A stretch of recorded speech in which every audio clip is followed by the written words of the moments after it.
prestigious event is here again. And it's a consecutive 25th year of the tech event. A moment of pride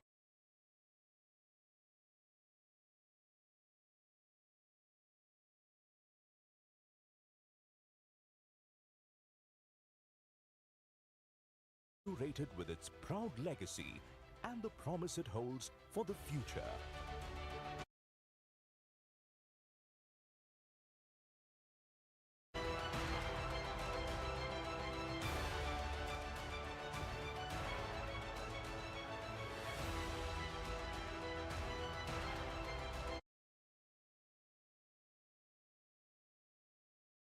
A reflection of the iconic stature of the event that has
around here ಈ ಕಾರ್ಯಕ್ರಮಕ್ಕೆ ಆಗಮಿಸಿದ ಎಲ್ಲ ಮುಖ್ಯ ಅತಿಥಿಗಳಿಗೆ ಸ್ವಾಗತ ಸುಸ್ವಾಗತ ಹಾಗೂ ನಮ್ಮ ಮೀಡಿಯಾ ಸದಸ್ಯರಿಗೆ ಹಾಗೂ ನಮ್ಮ ಮೈಸೂರು ಜನತೆಗೆ ಈ ಕಾರ್ಯಕ್ರಮಕ್ಕೆ ಸ್ವಾಗತ ಸುಸ್ವಾಗತ.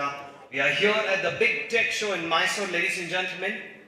Keeping it very crisp and short, we're starting off with today's event, the Karnataka Digital Economy Mission and Beyond Bangalore initiative, the big tech show. Here the ಕಾರ್ಯಕ್ರಮದಲ್ಲಿ ಮೊದಲನೇದಾಗಿ we want to present with a welcome note. May I please request on stage the CEO of Karnataka Digital Economy Mission, Mr. Sanjay Gupta sir, to please present us with a welcome note. ಒಂದು ಚಪ್ಪಾಳೆ ಮುಖಾಂತರ ಅವ್ರನ್ನ ವೇದಿಕೆ ಮೇಲೆ ಸ್ವಾಗತಿಸಬೇಕು ಅಂತ ಕೋರ್ತಾ ಇದ್ದೀವಿ.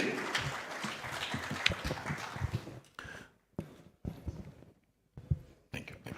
Very good morning. Warm welcome to our Honorable Minister, Dr. Srinivas Narayan ji. Thank you so much for giving time. Welcome to our Honorable MP, Mr. Pratap Simha ji. Welcome, Mr. Andrew, Honorable Deputy High Commissioner, British High Commission, and the Dr. Ramanna Reddy, the ACS for the IDB Department and NSC Department, Government of Karnataka, Mr. B.V. Naidu, the Chairman for the Karnataka Digital Economy Mission, and colleagues and friends. This is a privilege for us to talk about the event, the Big Tech Show second edition. Friends, we started last year, the first edition. We talk about of clusters. A lot of work has happened to this program. This has become a little bigger and bigger. Yesterday, we had two different events. One was the Women at Work initiative, which was attended by more than 200 people in the same hall, and it was house full. Also, we had a CEO roundtable where Honorable Minister spent some almost 2.5 hours to interact with the CEOs of the cluster and look at some of the important issues that needs to be addressed. What is the new ask which is coming out to put together here? We warmly welcome you. Today, agenda is completely packed with a lot of panel discussions. And we have many guests who has come from, in fact, Mr. Tanmay Chakravarti, who has been here from Tata Sons, here with us. He has flown from Delhi tonight. We have Mr. Amit Sharma, a global managing partner for IBM with us. And everybody else who has been here, my dear friends, has been very active on this part. We will go forward for the session today for the inaugural. Warmly welcome from Karnataka and Government of Karnataka. Thank you.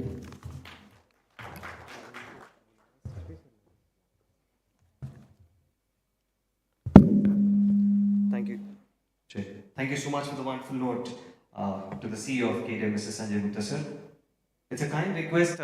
ವೇದಿಕೆಯ ಮುಂದುಗಡೆ ಕೂತಿರ್ತಕ್ಕಂಥ ಎಲ್ಲ ಗಣ್ಯ ವ್ಯಕ್ತಿಗಿರೋದು MP, the ministers and all the lovely guests who have arrived. We kindly request you to please make your way onto the stage. ದಯವಿಟ್ಟು ಎಲ್ಲ ಗಣ್ಯ ವ್ಯಕ್ತಿರು ದಯವಿಟ್ಟು ವೇದಿಕೆ ಮೇಲೆ ಒಂದು ಹಾಸೀನರಾಗಬೇಕು ಅಂತ ಕೋರ್ತಾ ಇದ್ದೀವಿ.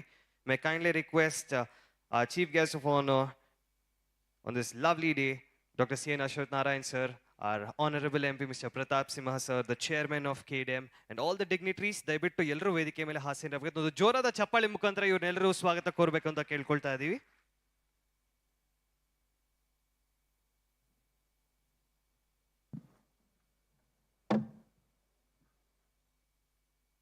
ದಯವಿಟ್ಟು ನಿಮ್ಮ ಅಮೂಲ್ಯವಾದ ಚಪ್ಪಾಳೆ ಬರ್ತಿರ್ಲಿ ಅಂತ ಕೇಳ್ಕೊಳ್ತಾ ಇದೀವಿ. ಅವರ ಬ್ಯುಸಿ ಸ್ಕೆಡ್ಯೂಲ್ ಅಲ್ಲೂ ಸಹ ಎಲ್ಲರೂ ಬೇಗ ಬಂದು ನಮ್ಮೊಂದು ಕಾರ್ಯಕ್ರಮದಲ್ಲಿ ನಮ್ಮ ಜೊತೆ ಹಾಸೀನರಾಗಿದ್ದಾರೆ. So without wasting any time, any auspicious occasion requires the divine blessing. ಒಂದು ದೀಪೋದ್ಘಾಟನೆ ಮುಖಾಂತರ ಈ ಒಂದು ಕಾರ್ಯಕ್ರಮನ ಮುಂದುವರಿಸಬೇಕು ಅಂತ ವೇದಿಕೆ ಮೇಲೆ ಇರ್ತಕ್ಕಂಥ ಎಲ್ಲ ಗಣ್ಯ ವ್ಯಕ್ತಿಯರನ್ನ ಕೇಳ್ತಿದ್ದೀವಿ. May kindly request all the people on the dais, our esteemed guest of honors and guests to please move forward to the lighting of the lamp. ನಮ್ಮ ಎಲ್ಲ ಆಡಿಯನ್ಸ್ ದಯವಿಟ್ಟು ಎದ್ದು ನಿಂತ್ಕೊಳ್ಳಿ ಅಂತ ಒಂದು ಸಣ್ಣ ನಮನ ನಮ್ಮ ಕಡೆಯಿಂದ.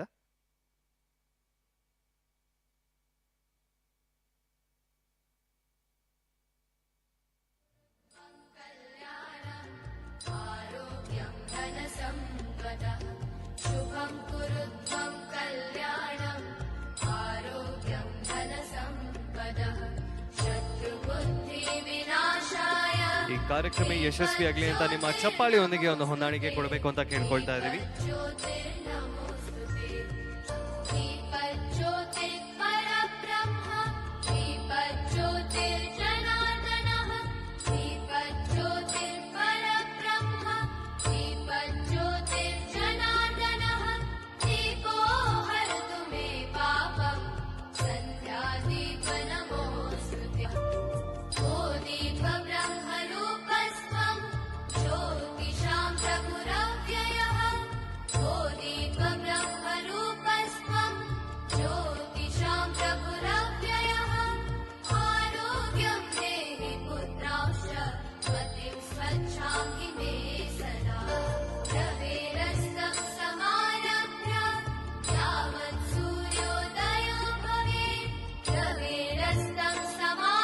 ಯಶಸ್ವಿಯಾಗಿ ದೀಪೋದ್ಘಾಟನೆ ಮುಗಿಸಿರೋ ನಮ್ಮ ಎಲ್ಲ ಗಣ್ಯರಿಗೆ ಧನ್ಯವಾದಗಳನ್ನು ಸಲ್ಲಿಸ್ತಿದ್ದೀವಿ. Thank you so much.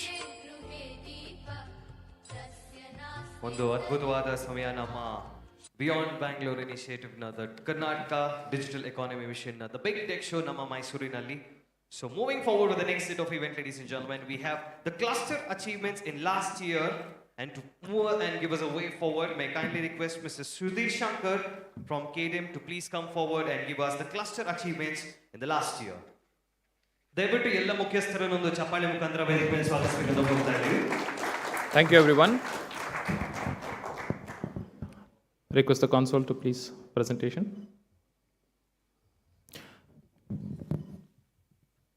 Yeah, welcome you all to the Big Tech Show. And as you all know, Mysuru has been the most anticipated and the most active emerging tech clusters among the all tech clusters of Karnataka. And I would like to just give you an outline of the works that we have done in the last 1 year. Next slide, please. Next slide, please.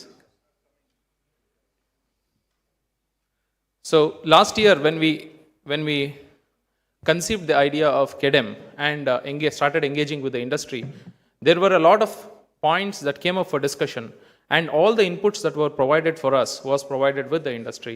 And industry inputs is what we took and we started acting upon. Some of the key asks that were there for the last year was to provide a global standard world-class infrastructure that is made available to the companies that are coming here at a very competitive rate. As a result of that, we engaged with Karnataka State Open University, and Karnataka State Open University very happily agreed to give us the unused infrastructure that they had near the airport. And with the help of the government and the Honorable Minister, we have been able to sign a tripartite MOU with the Karnataka State Open University, and we are taking the possession of the building, and we are now setting up the Global Tech Park. It's one of its kind in Mysuru. It's going to be world-class infrastructure for nearly 4,000 seats of plug-and-play office. And for this, the government of Karnataka has committed funds in the last year budget up to rupees 30 crores. So the work will be starting this year onwards, and we can look to inaugurating this in the next 6 to 8 months. The second ask was to create a dedicated ESDM zone. So Mysuru, one of the industrial areas in Mysuru, which is Kochanalli industrial area, has been identified as a dedicated ESDM zone. And under the EMC 2.0 scheme, Government of India is incentivizing the infrastructure development of that zone. As a result of that, we are seeing a huge traction in the companies that are coming to Mysuru and setting up their operations. The third ask was to set up a establishment of a central institute and tool design kind of a proposal. In line with this proposal, KDM has worked with Vidyavadaka Engineering College, and we have submitted a proposal for a grant of rupees 60 crores to the Department of Science and Technology to set up a multi-tenancy testing lab for hardware cybersecurity and hardware electronic security standards. So this is a one-of-a-kind initiative that we are taking up in Mysuru. We had the industry had asked for allocation of land as well as setting up of cyber range.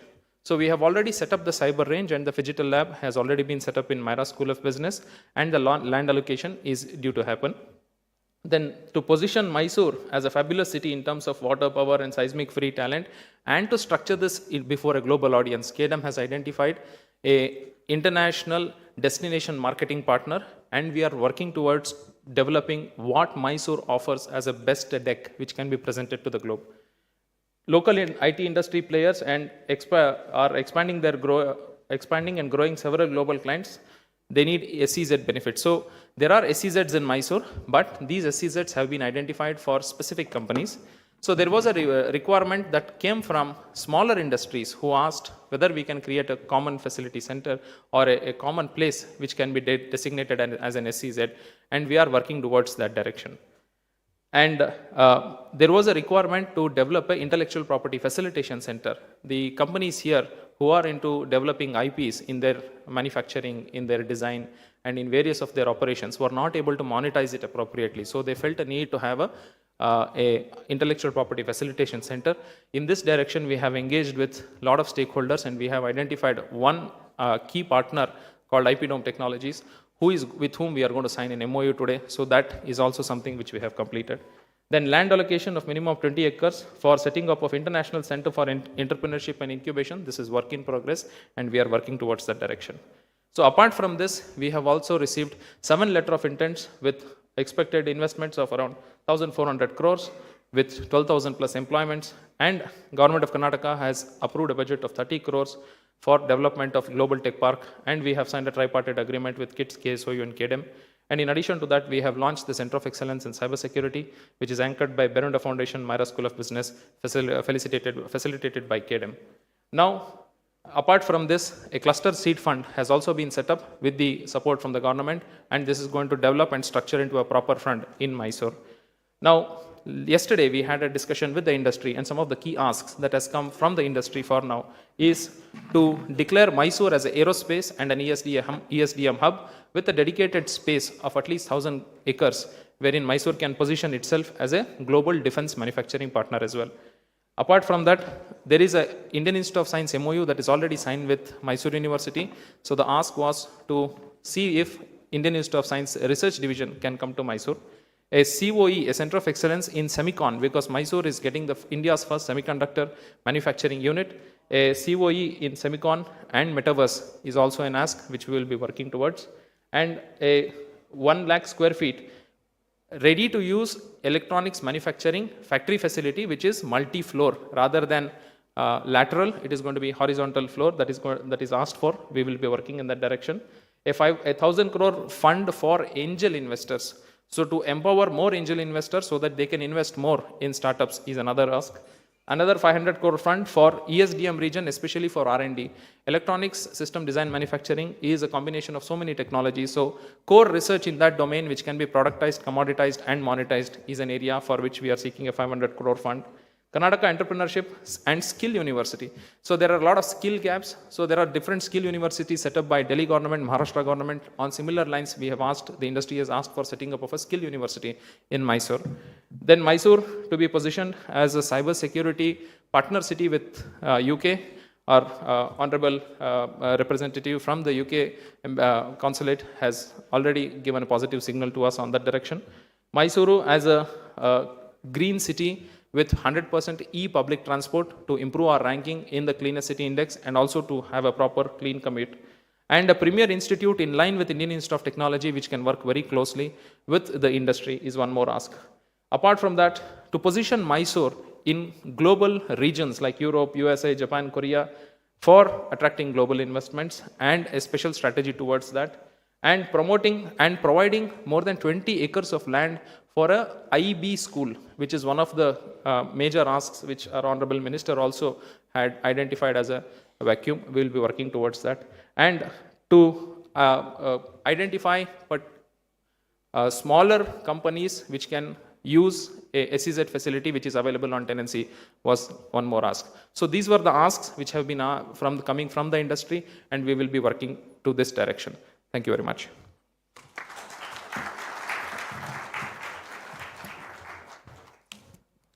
Thank you so much for the wonderful insight, sir. Moving on, ladies and gentlemen, we have a special address by Mr. Sandeep Patel, the Managing Director of IBM India. Can we have the AV, please?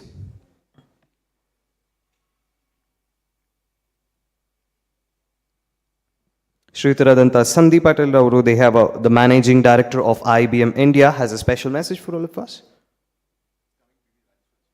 All right. We'll wait on that because it's an important message. Moving on, ladies and gentlemen, we have a special address by the Chief Guest of Honor for the day, Shri Rajiv Chandrasekhar Sir, the Honorable Minister for State for Skill Development and Entrepreneurship and Electronics and Information Technology of India. So he's given us a small video bite, so can we please have the AV of our Honorable Guest of Honor, Shri Rajiv Chandrasekhar Sir?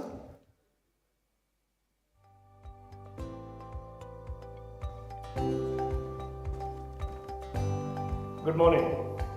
My colleague in public life, Dr. Ashwath Narayan, distinguished dignitaries, members of the media, my fellow colleagues from the tech ecosystem, it is indeed a pleasure to be present for the inauguration of the second edition of Big Tech Show 2022, organized by the Karnataka Digital Economy Mission in association with the Department of IT/BT, Government of Karnataka.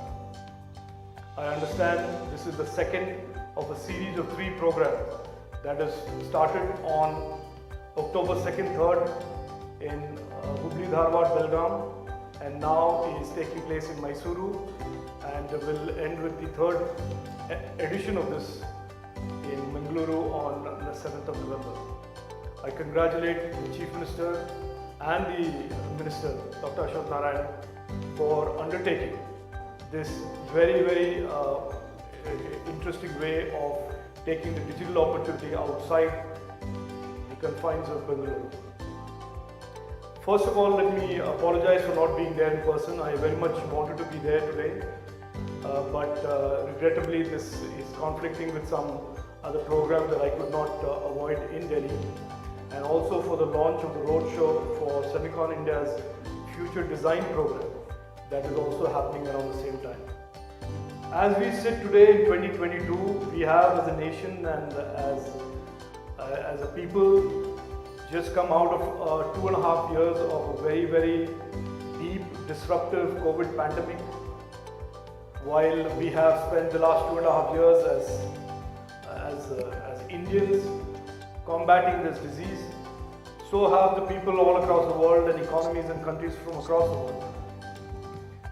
But coming out on the other side of this COVID storm, it is clear that India has weathered the storm. India has passed through these dark, deep times of COVID and emerged from that stronger and with reimagined ambitions. A little bit of perspective taking as of the past as we look to the future may be appropriate. In 2014, when our Prime Minister assumed the office of Prime Minister, our Prime Minister Narendra Modi ji, India was a tech economy that relied on a few cities and predominantly depended significantly on the tech services part of the digital economy. We were importing in 2014 over 90% of all the digital devices, mobile phones that were consumed in the country, and had little or no exports at that time. Today we are in 2022. We manufacture 97% of all devices consumed in India, and today are emerging one of the fastest growing exporters of mobile phones around the world. Post-COVID and during COVID, India has also shown the world the rapid pace of growth, almost scorching, of its startup and innovation ecosystem. And post-COVID, it is clear there are a number of trends that are going to dictate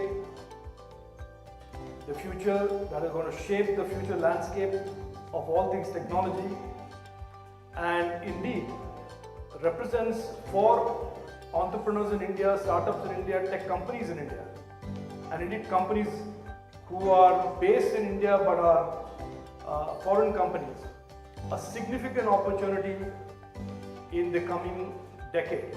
This coming decade, the Honorable Prime Minister himself has renamed India's decade, and there are a lot of reasons for it.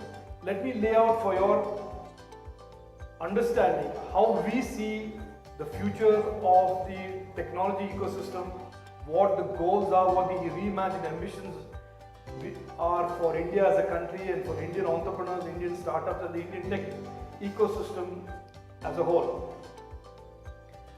It is clear that the digitization of the world's enterprises, the world's governments and the world's consumers is at a scorching, accelerated pace. It is also clear and obvious that the supply chains around the digital goods ecosystem are rapidly changing from its unhealthy dependence on one country alone. It is also true that the third trend, that there are going to be significant disruptions in the way the internet is organized, in the way the innovation on the internet occurs, and indeed around the data and the AI space as well. There are significant opportunities that these trends represent for India. And I like saying in almost every engagement that I have with fellow groups of students or entrepreneurs or those who are deeply interested in the future of Indian tech, that if you think that the 75,000 startups and the 102 unicorns that have in a lot of ways defined India's capabilities, Indian startups' capabilities over the last 2 years, over the last 3 years, is any sign of the future of Indian tech. I say this is just the tip of the iceberg, and what we have seen so far is just a glimpse into what could be the future of Indian tech. To start with, our Prime Minister has laid out a very clear goal that the Indian digital economy should be $1 trillion digital economy by 25-26. That the Indian digital goods manufacturing sector, which was less than $10 billion or $10 to $12 billion in 2014, will now be by 25-26 $300 billion. That the digital products, that manufactured segment of our digital economy, which used to contribute to almost zero exports in 2014, will contribute to almost $120 billion or almost 10 lakh crores of exports in 2025-26. That in areas like AI, blockchain, high performance computing, the next semiconductor design, electronic system design and innovation, cyber security, that the cutting edge technologies that are going to definitely shape and disrupt the future of technology will also come from startups in India or will emerge from the Indian technology ecosystem. So the headroom for growth, the headroom for our ambitions, the headroom for our reimagined ambitions are significant. And I repeat again, what we have seen is only a trailer, and the rest of the movie is just unfolding as we speak. And one of the things I must congratulate the government of Karnataka and to the leadership of our Chief Minister Bommai ji and Dr. Ashwath Narayan is the fact that Karnataka has taken this very proactive step of expanding the digital economy and expanding the digital opportunity outside of Bengaluru into cities like Mangaluru, Mysuru and Hubli, Dharwad, Belgaum. This is absolutely critical in this new world order, in this new post-COVID scheme of things. As more and more connectivity emerges, the BharatNet and the 5G pieces of our internet take the connected population of India from 80 crores to 120 crores in the next 4 years, making us one of the largest connected democracies and nations in the world. So too are talent and aspirations rising in many, many small cities. And one of the things that I have seen from my extensive travels over the last 1.5 years to the smaller towns and smaller cities and smaller universities is that the energy, the determination, the perseverance and the aspiration to succeed and to be a participant and to succeed in the digital economy is very high in almost every city that I visit.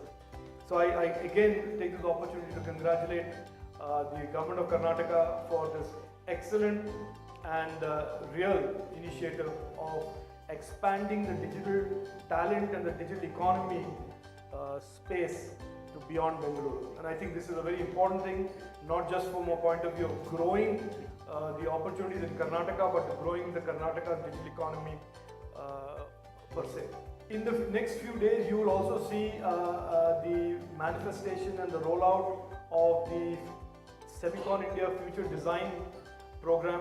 As you know that in December 2021, the Honorable Prime Minister, recognizing India's growth in electronics and becoming increasingly confident about our reimagined ambition and having a stated vision of India being a significantly trusted partner in the emerging, changing global value chains for semiconductors and electronics, announced the 76,000 crore Semiconductor India package in December 2021.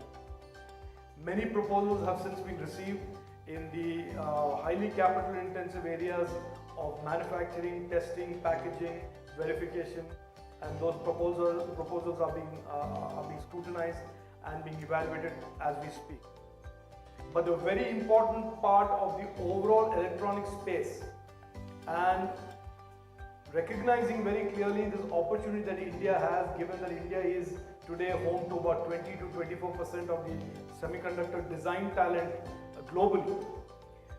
The Prime Minister has also included within the Semicon India vision and the Semicon India ambition the desire to create a vibrant startup ecosystem around semiconductors and around applications that are driven by the future designs of semiconductors. I am personally very excited by that, and I can see in my roadshows, which formally starts in the next couple of days, and as I travel around the country and around the world, it is our idea that the next wave of startups will not just be, as we've seen in the consumer tech internet space, but also in the emerging spaces of AI, blockchain, high performance computing, semicon design, electronics design, cyber security, and many other areas. The legislative framework, the enabling framework that startups and entrepreneurs require to enter these areas, to succeed in these areas and to become globally competitive players in these areas is being built and will soon be rolled out in terms of the Personal Data Protection Bill, the National Data Governance Framework Policy for anonymized data in the AI economy, and indeed a new law that will replace the 22-year-old IT Act that governs the tech sector today. With some of, in a sense, commitment to the tech sector, that I think we are at a very, very, very interesting inflection point in the growth and the expansion of the digital economy in our country. And as the Prime Minister said on August 15, 2021 and reiterated in August 15, 2022, that the coming decade is going to be India Decade, and this India Decade will be built by and built on the energy, the perseverance, the determination, hard work, and most importantly the innovation of the hundreds and thousands of startups from all across the country. And I certainly believe entrepreneurs and startups from Hubli, Dharwad, Belgaum, Mysuru and Mangaluru in addition to Bengaluru. I wish the organizers the very best. I wish the Chief Minister of Karnataka and Dr. Ashwath Narayan the very best. And most importantly, I wish all of you attending a successful program, and I hope that you will continue to work hard to take Karnataka and indeed India to greater heights in our journey to $1 trillion digital economy. Thank you. Namaskara. Jai Hind. Thank you so much for the wonderful address. We'd like to thank our Chief Guest of Honor, Sri Rajiv Chandrasekhar Sir, the Honorable Minister for State for Skill Development and Entrepreneurship in Electronics and Information Technology of India. Ladies and gentlemen, moving forward, we have a special keynote address by Mr. B.V. Naidu Sir, the Chairman of Karnataka Digital Economy Mission. Can I request him to please come forward for the keynote address? ದಯವಿಟ್ಟು ಒಂದು ಚಪ್ಪಾಳೆ ಮುಖಾಂತರ ನಮ್ಮ KDMನ chairman ಆದಂಥ B.V. ನಾಯ್ಡುನ ಸ್ವಾಗತ ಕೋರ್ತಾ ಇದ್ದೀವಿ.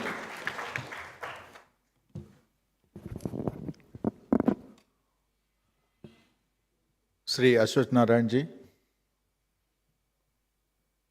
Sri Pratap Sinha ji, and our friend Andrew, and Dr. Garg, and Krishna, Dr. Ramana Reddy, and my colleague Sanjeev, and ladies and gentlemen, other dignitaries on the dais, ladies and gentlemen. It gives me great honor and pleasure that the KDM activities, what it was from the last year, and today, after 1 year, when we look back, there are a lot of accomplishments that have happened. Yesterday evening, Dr. Ashwath Narayan ji, our minister, and myself were there, and Meena ma'am, we are all there in a CEO conclave. There are more than 75 people who have attended that. And when I asked them, how many of them are really experiencing some action that is happening in the Mysuru, 40% or more than 50% of the people rose their hands.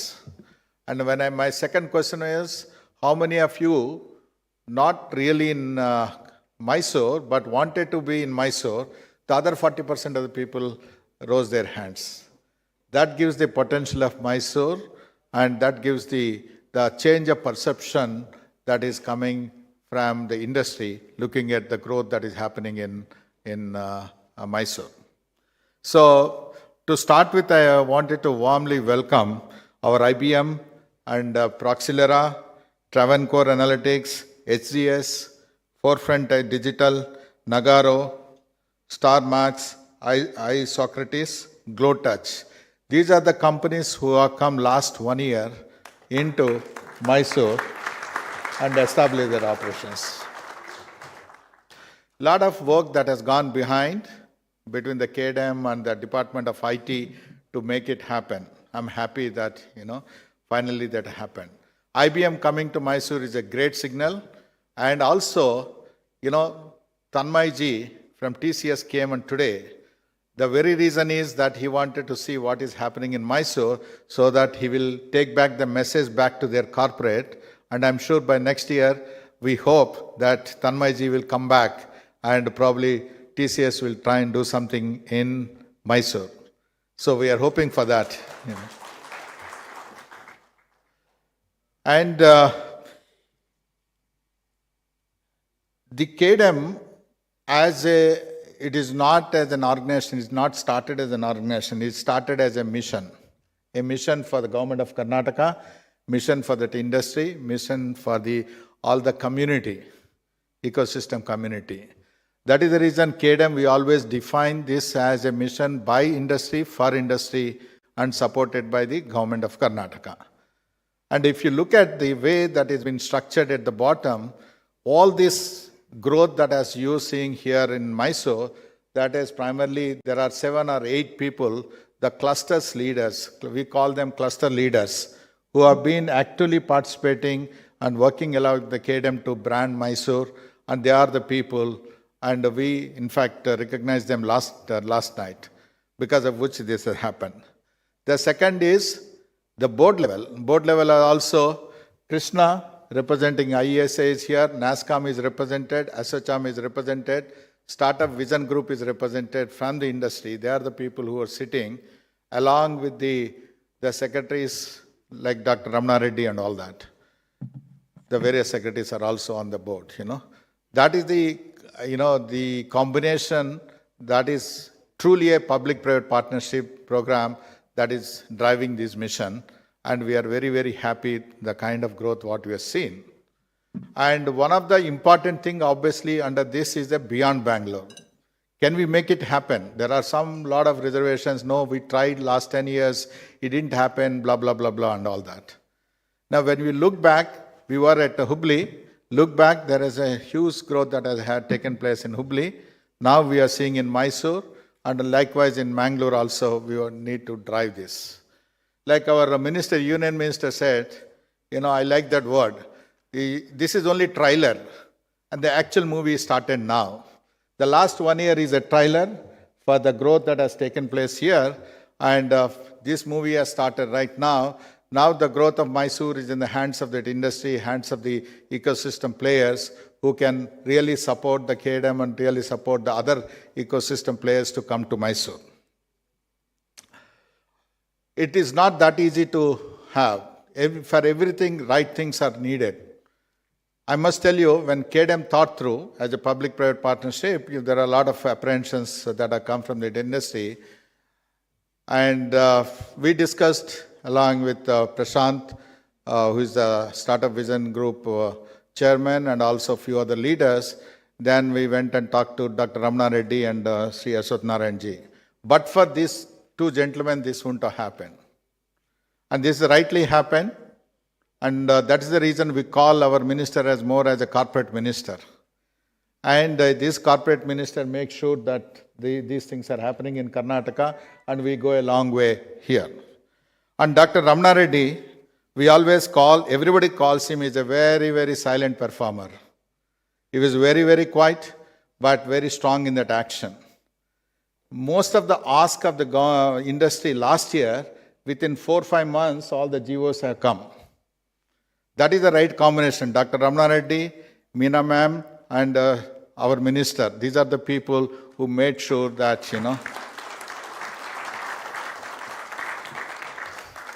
Dr. Ramana Reddy performs like an electric vehicle.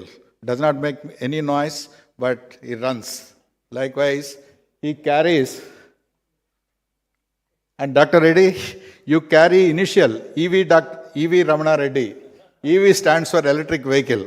It does not make any noise, but he runs, So that is what we are experiencing here. And together it's a sense of great satisfaction for us. And these are all the things that are happening. There are more to happen. And we'll be KDM team.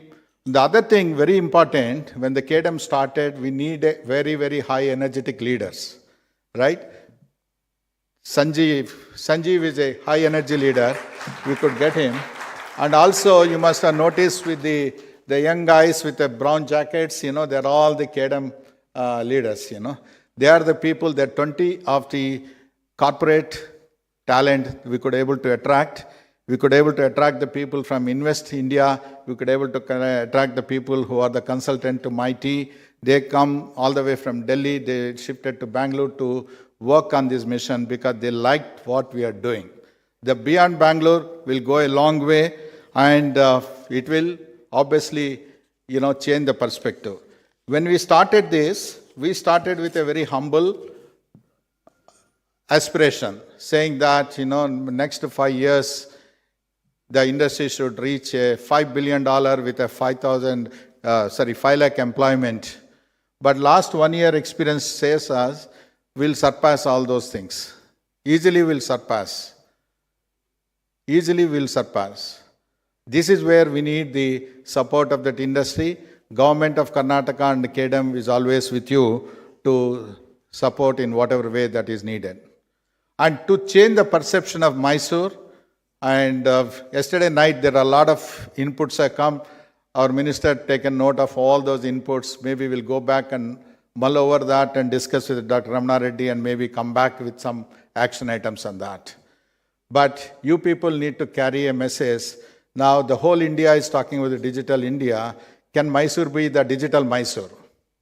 The next year, make sure that everything that happens in Mysuru as a digital Mysuru, and this should get a global recognition, because Mysuru is only the place where you have the a balanced growth. There is a growth of IT, there is a growth of startups, and the growth of electronics. No other smaller city has such a wonderful composition. The composition, ISMC, the first fab in the country, when they are going around India, when we told them the story of Mysuru, they finally came and finalized the Mysuru as their base. We are looking forward for the government of India to approve that. If that happens, this is the first fab city, that is going to, fab is going to be there in the city. And likewise, the packaging industry, there is one industry who already got that approval. They wanted to set up in Hyderabad. Then we told them the Mysuru story. Now they're thinking to shift that from Hyderabad to Mysuru. The only reason is everything is predictable here. Things are unpredictable in our neighboring states, but everything is predictable here. That is the reason, sir, the industry started looking at Mysuru. And also, yesterday, when I was interacting with this, they really believe, when we talked about the Global Tech Center, that last year, Minister we recommended to the minister immediately approved, now that is happening. And this co-working places, a quality infrastructure, people like Micro Graffalo, people like the Scooter, he came from Delhi to look out for setting up of the center here, and the Beehive, all these guys are here, because they also believe that the next 1 decade is going to be the actionful decade in Mysuru. So with that, I'm looking forward for much more action from all of you. And thanks to again Ashwath Narayan ji, Dr. Ramana Reddy, Meena ma'am, Sanjeev. We are all going to work together to make sure that things will move much faster. Thank you, ladies and gentlemen. Thank you so much to Mr. B.V. Naidu, sir, the chairman of KDM, for such a wonderful keynote address, throwing a lot of insights of why Mysuru is the next big thing. May now kindly request Dr. E.V. Ramana Reddy, sir, IAS, the Additional Chief Secretary, Department of Electronics, ITBT, Science and Technology, Governor, please address the gathering with a keynote address.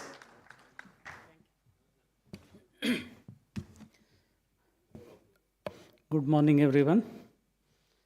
Shri Rajiv Chandrasekhar ji, Minister of State for Electronics, IT, and Minister of State for Skill Development, who gave the virtual address.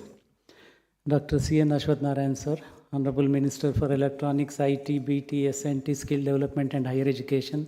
Sir has the best combination of all three: skill, education, higher education, and IT, BT. Shri Pratap Sinha ji, Member of Parliament, Mysuru. Shri Rosenberg, Shri Fleming, Mr. B.V. Naidu, Mr. Krishnamurthy, Sanjeev Gupta, Mr. Ajay Garg, Mrs. Meena Nagaraj, Mr. Tanmay Chakrabarti, Mr. Amit Sharma, members of the media, and ladies and gentlemen. It's always a pleasure to come to Mysuru, the city of palaces, royal charm, and many good higher education institutions are there in Mysuru. In fact, in the last 2 years, we must have had at least 6-7 programs from our department alone in Mysuru. When we started writing, every 5 years we renew our policies. When we started writing our 2020 IT policy, then we thought much has been said about other cities in Karnataka, but nothing much has been done in the last 10-20 years. Bangalore has grown heavily and Bangalore has prospered heavily, but other cities, we have to do something. Then a decision was taken by the government and the Honorable Minister that whoever sets up anything in Bangalore, we will not give any incentive. But whoever goes to other cities called Mysuru, Mangalore, Hubli, Dharwad, Belgaum, Shimoga, Gulbarga, Kalburgi, we have to concentrate there. So at that time when we were talking of, we used to say Tier 2 cities and Tier 3 cities. Then Mr. B.V. Naidu said we should not say Tier 2 and Tier 3 cities, we should say beyond Bangalore. Actually beyond Bangalore, if I remember correctly, is coined by Mr. B.V. Naidu. So from then onwards, I also look after Commerce and Industries Department. From then onwards, even in Industries Department, Industrial Policy, when we announced 2020, we said no, not much incentives in Bangalore. Whoever goes to other cities, they only will get the incentives. That is how this Beyond Bangalore concept has started. Mysuru, we have mentioned many times, you have everything right going for you. You have higher educational institutions, you have good IT companies right from the beginning. But government and KEDAM should also do something to further give some fillip to Mysuru. So that is the reason why we, in collaboration with KEDAM, in fact, Karnataka Digital Economy Mission is a new kind of experiment in the country. And KEDAM, mainly, it has 5 verticals, but the main vertical there is Beyond Bangalore, and most of its energies and efforts are focused towards cities other than Bangalore. In Mysuru, we have in the recent past registered at least 80 startups. And as mentioned by Mr. Naidu, many new companies have now started looking at Mysuru. He has mentioned about some names also. And almost 25 companies have come to, in the last 2 years, have come to Mysuru or looking towards Mysuru. Another important thing, major thing which has happened for Mysuru is that last 20 years, the country is looking at having a fab of its own. Government of India announced the India Semiconductor Mission in December 21. Then many people applied and said that we will set up fab in the country. Out of that, 3 companies were shortlisted by Government of India. One is ISMC Consortium, then IGSS and Vedanta Group. So we were the first to have signed an MOU with ISMC. They have looked around Karnataka and they said Mysuru is the place. They have selected in the sense identified 150 acres in Mysuru. So that is a $3 billion investment, and if it happens, I hope it will happen. If it happens, that will be the Mysuru will be the leader in the fab also, and it will be a big achievement for Mysuru. So in fact, we have announced maximum, I don't think in the last few decades so much incentive is announced for any other company. Only with the intention that first fab in the country should come in Mysuru. We have announced a huge incentive from Government of Karnataka and issued a government order. And we are now expecting that Government of India is doing the due diligence. So recently, 2 days back, Honorable Minister has met the Union IT Minister also. It was said that the due diligence is happening, maybe another 2-3 months, maybe they will take a final decision. As mentioned earlier, the Global Tech Park with the Open University, which was, I think Honorable Minister announced this in his last visit. Then it was included in the budget and now it has almost become a reality. Center of Excellence on Cyber Security, the Mysuru Maharaja has taken the initiative, and we have identified different cities for different purposes. So we want Mysuru to become a cyber security hub. And as mentioned earlier, we have set up a cluster fund in different areas also. And from Karnataka K-Tech, Karnataka Department, we have set up a Karnataka K-Tech Innovation Hub in Mysuru. And there are New Age Incubation Networks set up by Government of Karnataka in 3 colleges in Mysuru. In fact, in the last 1 year, whatever startups have been registered in the state, 24%, earlier most of them used to be registered from Bangalore and around Bangalore, but now 24% are registered outside Bangalore like Mysuru, Hubli, Dharwad, Mangalore and Mysore. Next one big thing which is about to happen in Mysore and take Mysore to the international recognition will be a program called Unleash. Unleash is one organization based in Copenhagen, Denmark.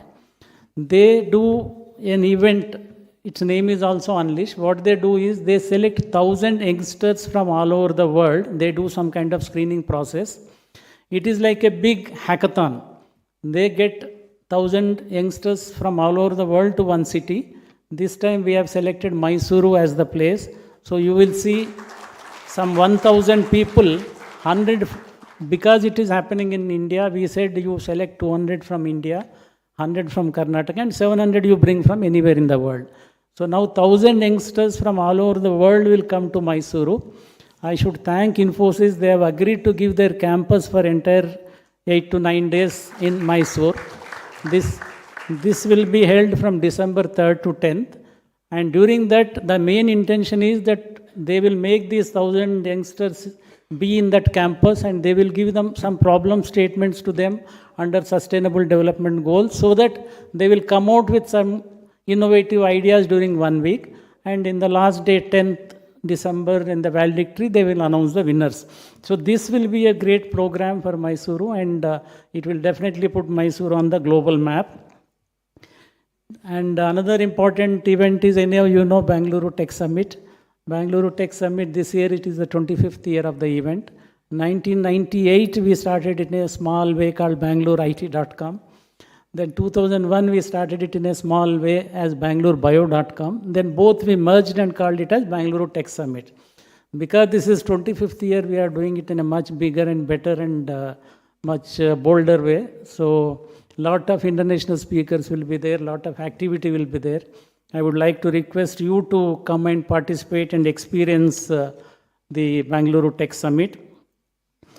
Finally, I would like to thank the cluster leaders of, as mentioned by Mr. B.V. Naidu, Mysuru, in fact, Mysuru, Mangalore, Hubli, Dharwad, Belgaum, all four places, lot of enthusiasm is shown by the local present industry. And they formed a cluster and they are in fact actively working with the government and KDM to achieve these goals. So firstly, I would like to thank these Mysuru cluster, whoever is part of that. Second, I would like to thank KDM and its two leaders. One is Mr. B.V. Naidu and another is Sanjeev Gupta. B.V. Naidu is part of IT history of Government of Karnataka for the last 25 years. Whoever is in IT for the last 3 decades will know him. So first STPI in the country was started in Bangalore. He was the director STPI. I should also mention, when STPI started, they started only in the headquarters of a state. Like here they started in Bangalore. If you go to Andhra Pradesh, in Hyderabad, then Mumbai. So after starting 5-6, all states didn't have STPIs. But the only city other than state headquarters to have STPI long back was Mysuru. Again, Mysuru has that credit. So I would like to immensely thank Mr. B.V. Naidu, who has contributed a lot to IT industry in Karnataka and is now trying to take it to beyond Bangalore. And also Mr. Sanjeev Gupta for his, as already mentioned by Naidu, he is always energetic. And also I would like to thank Mrs. Meena Nagaraj from our government side, who is also Director Electronics ITBT and also MD of KITS. So all these, the cluster, KDM and Mrs. Meena Nagaraj, all put together, all three have contributed whatever has happened in Mysuru, Mangalore, Hubli, Dharwad, Belgaum in the last few years. And next decade will be not of Bangalore. I hope next decade will be of Mysuru, Mangalore, Hubli, Dharwad, Belgaum. And I hope all these cities will grow and decongest Bangalore. Thank you and wish you all the best.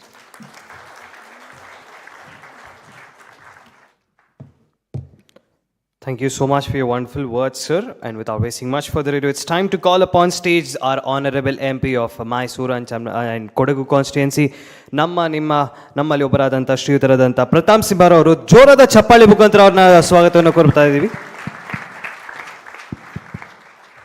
Sir, before you start, I have one small request to you and our Honorable Minister. the union ministers don't want to visit the smaller locations. You need to go and tell the Prime Minister that they should not go to Bangalore, they should not go to Hyderabad, they should not go to Ahmedabad. They should go only to the smaller cities like this. Today we are doing so much of importance here. We would have liked Mr. Rajesh Chandrasekhar to personally come here. Except Dr. Garg, thank you Dr. Garg from the ministry who has come here.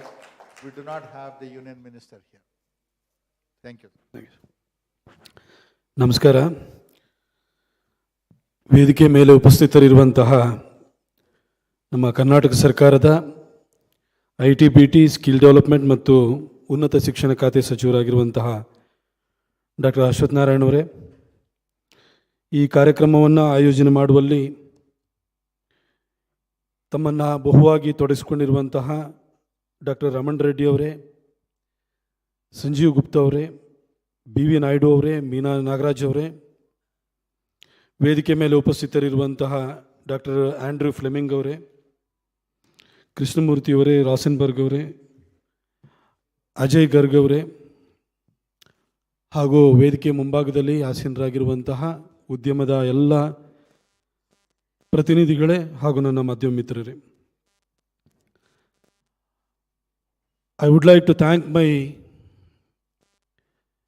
Minister Dr. Ashwath Narayan sir for holding this Beyond Bangalore program in Mysuru. Whenever I get to talk to him, whenever I interact with him, I can sense, I can find lot of love and affection for Mysuru. He wants to take industry, especially the IT-BT industry and electronic industry to Tier 2, Tier 3 cities. And he has particularly giving so much of importance for Mysuru. So on behalf of every Mysorean, I would like to thank him. Sir, we are really grateful to you. I got elected in 2014.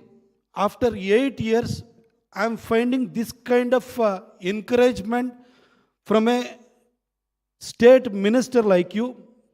Sir, in the previous years, I did not find any support from the state government, let whoever may be the chief minister or IT-BT minister who ruled in the past, but nobody showed interest. They were only interested in, giving statements and, playing politics with caste and other things. But you are truly interested in bringing industry to Tier 2 and Tier 3 cities. So I would like to thank you. Raman Reddy sir was rightly pointing out, even BV Naidu sir, he played a major role.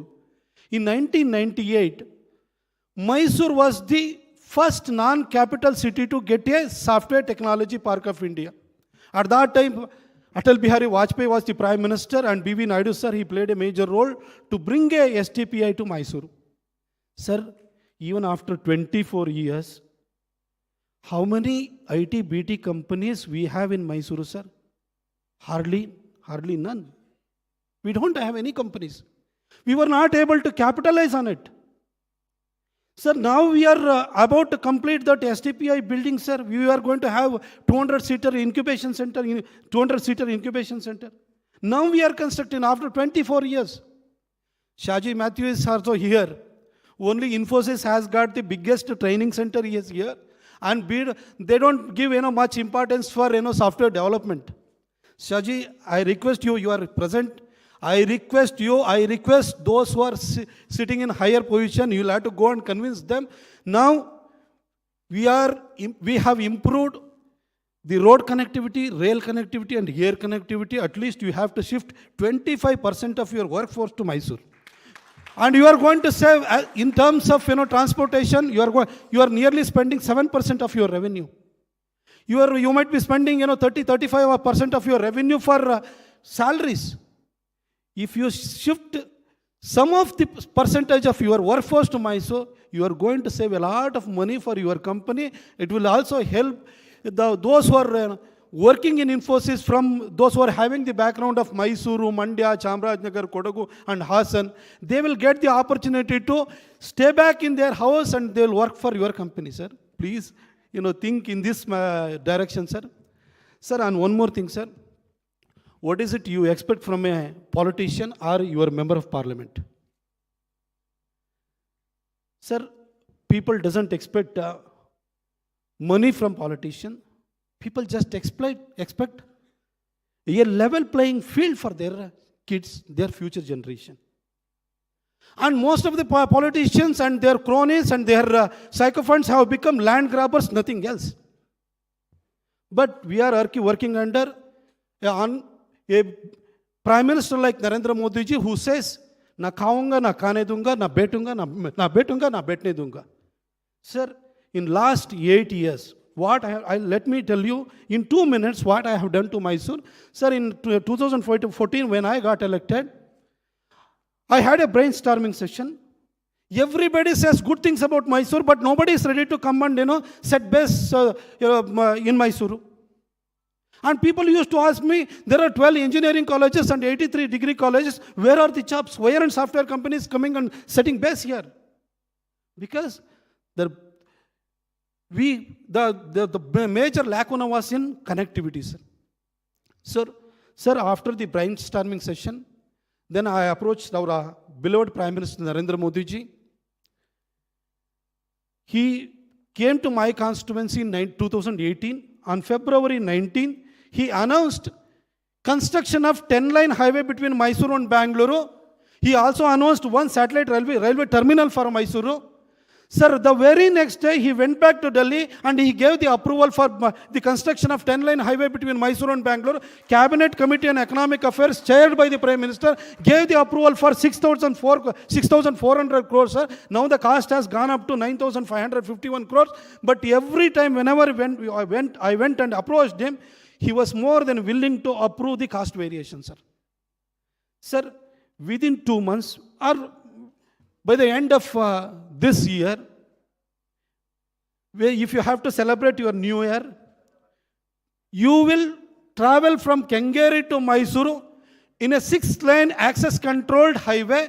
Take it from me, I am giving a public commitment. I am going to open the entire stretch from Bangalore to Mysuru by the end of this year, and you will travel in a South India's first access-controlled highway. And you are going to reach Mysuru in 75 minutes. And including the service road, the double road service road is there, double lane service road. That is also we are going to complete within 6 months, sir, because now we have approved the entry and exit package. It is going to take some more time, but we are going to complete the entire 10-line highway within 6 months, and we are going to open the 6-lane express carriage lane within 2 months, sir. And one more thing, that the present Mysuru ring road is also a national highway. I have brought a lot of money for the completion of Mysuru ring road. We are going to have more number of grade separators.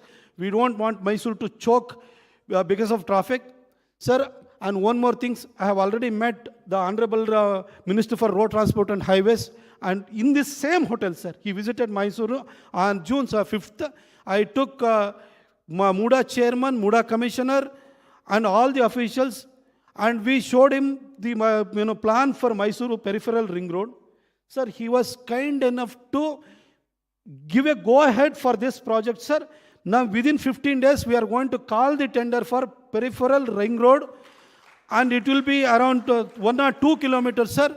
And the minister advised us to have a cluster for IT, BT, electronics, and healthcare along the ring road, so that we will get some money out of this clusters, that we can invest it for land acquisition for the peripheral ring road, sir. And central government is more than willing to give the entire money that is required for the construction of peripheral ring road, sir.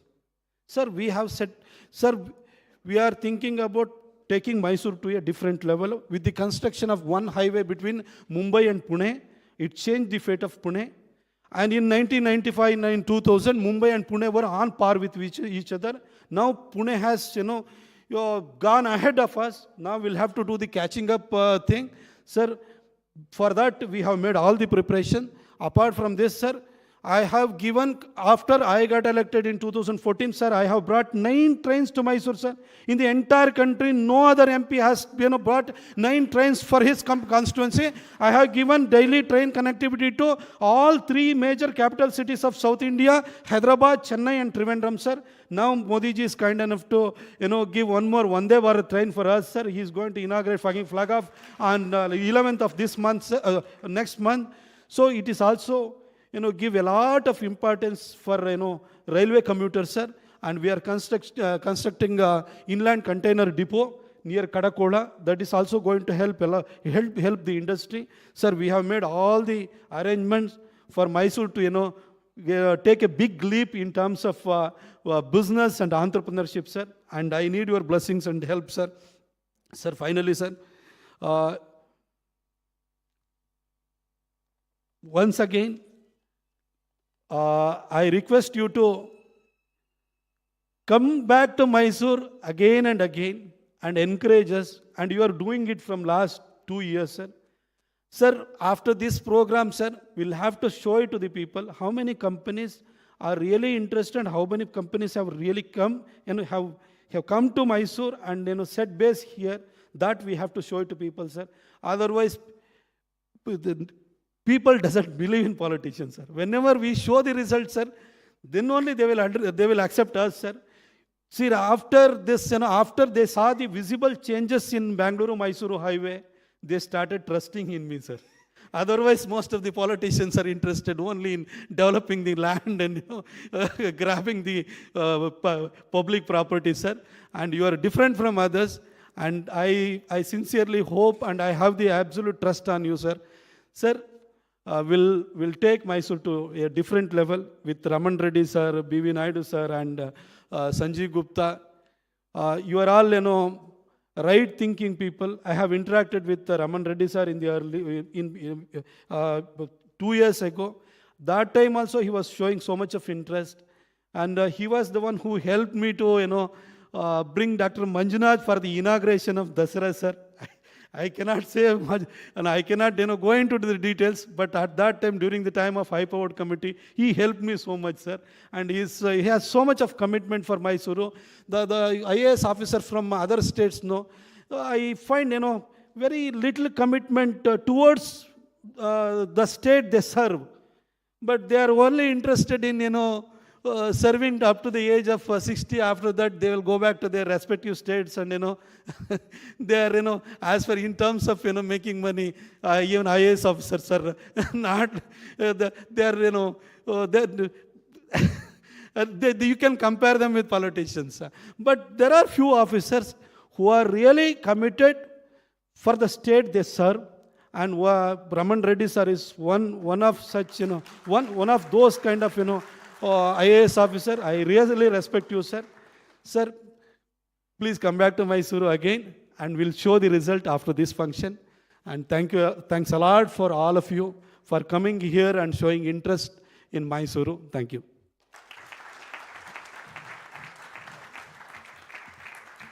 Thank you so much, Honorable MP, sir, Shri Pratap Simha ji. Now it's time for the special address by the guest of honor, Dr. C.N. Ashwath Narayan ji, who is the Honorable Minister for Electronics, Information Technology, Biotechnology, Science and Technology, Higher Education, Skill Development, Entrepreneurship and Livelihood, Government of Karnataka. So I'd like to call upon Dr. C.N. Ashwath Narayan ji on stage. And before that, sir, if you could please felicitate our winners of the Mysuru Blue.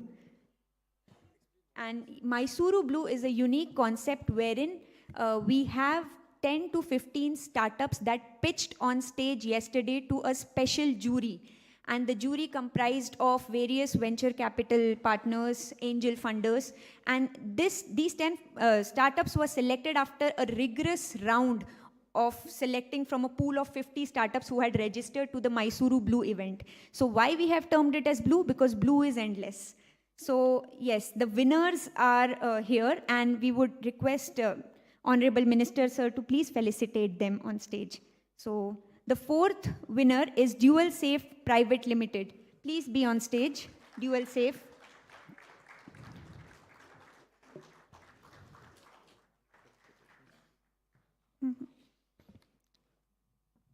I would like to call upon the third winner, Aeronuts. Please be ready and be on stage. Aeronuts, please. We have the second winners, HG Soltech. Please be ready and in line. Can we have a good round of applause of these 4 winners? And now I come to the first winner of the Mysuru Blue 2022, which is Varnas. So, requesting them to please be on stage.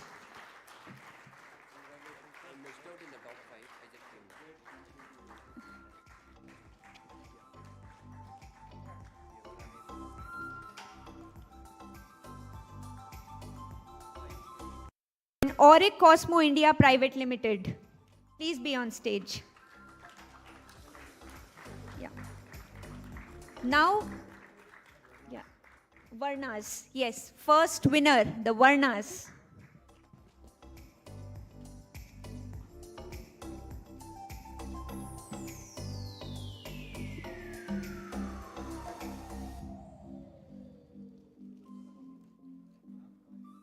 Can we have a good round of applause going, please? After a rigorous selection procedure, they have made it here.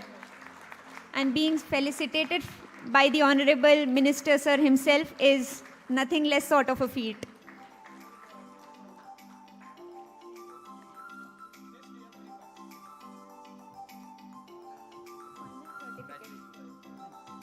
Your certificate. Auric.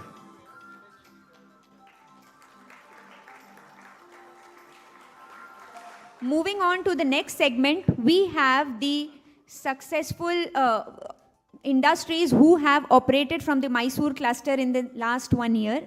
We have with us Mr. Ravi Shankar from Proxelera.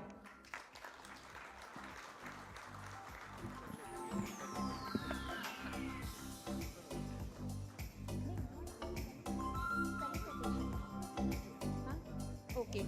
Also, I would request the console team to please play the inauguration video of Proxelera. They are inaugurating their ODC facility here in Mysuru. I would request Dr. Ashwath Narayan ji, Honorable Minister Sir, to please launch it.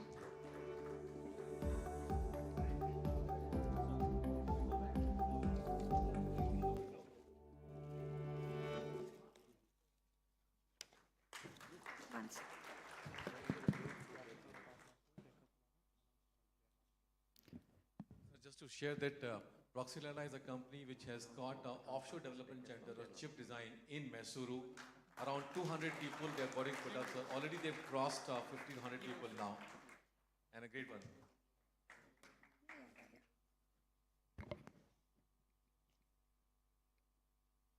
Next, yeah, the felicitation memento for them.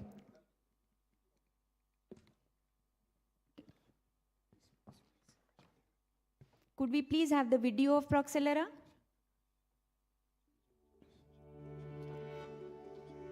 Check. We also like to thank Mr. Prashant sir for joining us on stage on this wonderful occasion. Thank you for your presence, sir. Looking at the whole journey of Proxelera, I think it is very natural for us to be expanding here in Mysuru. First of all, we got fantastic talent. And we have a system that is working out superbly, not just for ourselves, but also for our customers. Mysuru is a natural choice. And I believe we are just going to grow much farther here in Mysuru. Proxelera will be a prominent player in the chip design community in Mysuru, and I am well supported by all my staff. Most of them do really come from here around Mysuru. People who came from outside already belong here to Mysuru, and we are glad to be here. Of course, I would also like to mention the role of 2 different organizations that helped Proxelera get here along the journey, and I expect them to support me going forward as well. One is STEP, which helped me to bootstrap and also recruit some of our key talents, and KDM, who is supporting me through all this journey. Both entities are our mainstay, and we are going to work with them going forward for a long time. Hello. Now, may I request Mr. Amit Sharma ji, Managing Partner, Global Delivery, IBM. Please give a good round of applause for IBM for setting its Global Delivery Center in Mysuru.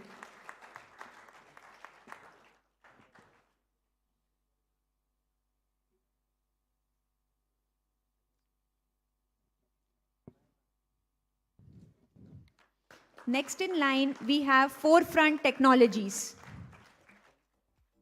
Hinduja Global Solutions. Please give a good round of applause. After Hinduja Global Solutions, the representative is coming here. We have Travancore Analytics and Star Marks.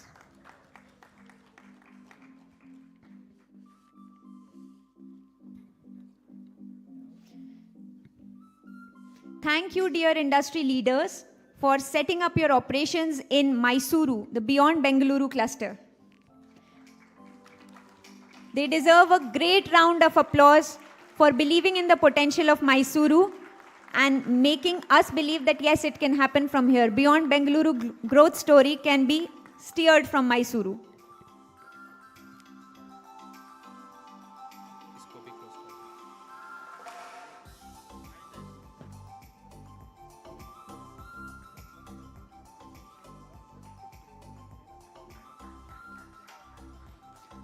Moving to the next segment, which will be very quicker, we have few key memorandum of understandings. May I please invite on stage Mr. Gundappa Gowda.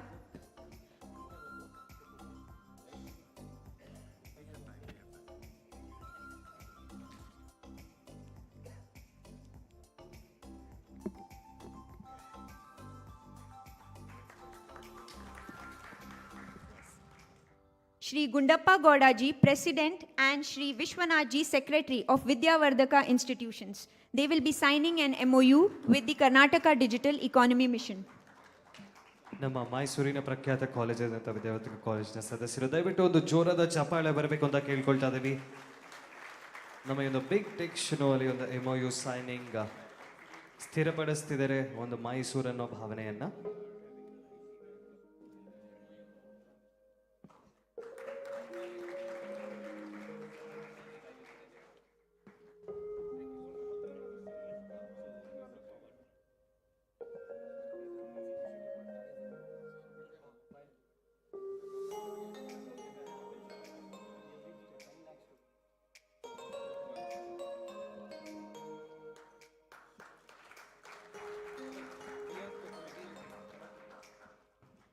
Next we have Shri Hari Prasad ji, CEO of IP Dome. They are signing an MOU with KDEM on the IP strategy to be developed for the Beyond Bengaluru clusters and the state of Karnataka. Welcome on stage.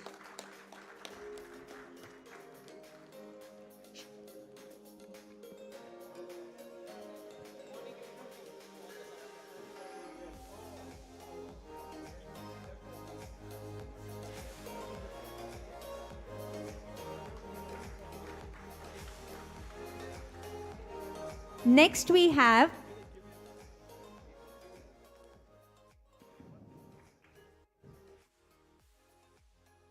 have Mr. Darshan, partner from Trust Law. He will be signing an MOU with KDEM, providing legal services to the Beyond Bengaluru startup grid. A good round of applause for Trust Law and the partnership they are having with KDEM.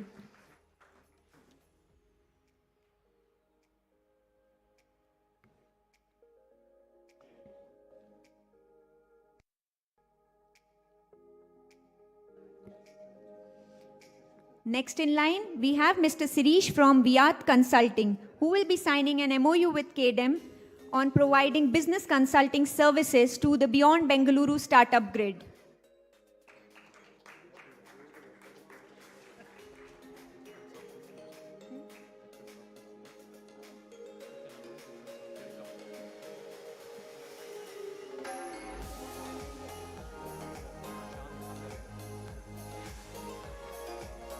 Next, we have Mr. Prashant from Excelsoft, who will be signing an MOU with KDEM on the metaverse technology. So, can we please have the Excelsoft? We need the appreciation to keep coming. ಈ ಚಪ್ಪಾಳೆ ಯಾಕೆ ಬೇಕು ಅಂದ್ರೆ ಒಂದು ಅದ್ಭುತವಾದ ವಿಷಯ. ಇವರೆಲ್ಲೂ ಸಹ ಮೈಸೂರಲ್ಲಿ ಇರ್ತಕ್ಕಂಥ ಕಂಪನಿಗಳು ನಮ್ಮ ಬಿಗ್ ಟೆಕ್ ಶೋ ಹಾಗೂ ಕರ್ನಾಟಕ ಡಿಜಿಟಲ್ ಎಕಾನಮಿ ಮಿಷನ್ ಅಲ್ಲಿ ಸಹಕಾರಗೊಳ್ತಿದ್ದಾರೆ ನಮ್ಮ ಮೈಸೂರನ್ನ ಅತ್ಯುತ್ತಮ ಸ್ಥಾನ ತಗೋ ಹೋಗ್ಲಿಕ್ಕೆ.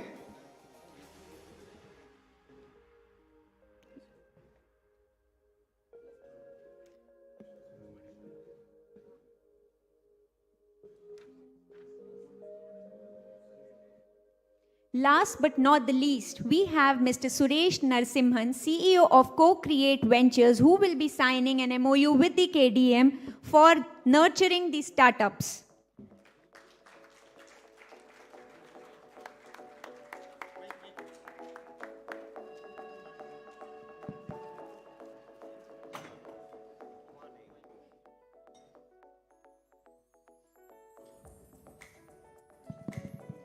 Sir, I take an opportunity to share that Co-Create Ventures is actually signing an MOU for us with a target of 500 student-led startups to come in beyond Bangalore region in next 365 days. Come, sir, come.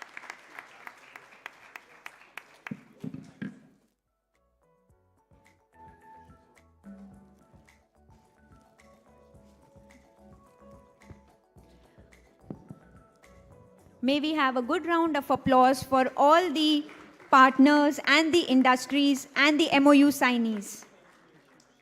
With this, the event of launching the Beyond Bengaluru 2021-22 snippets come to stage.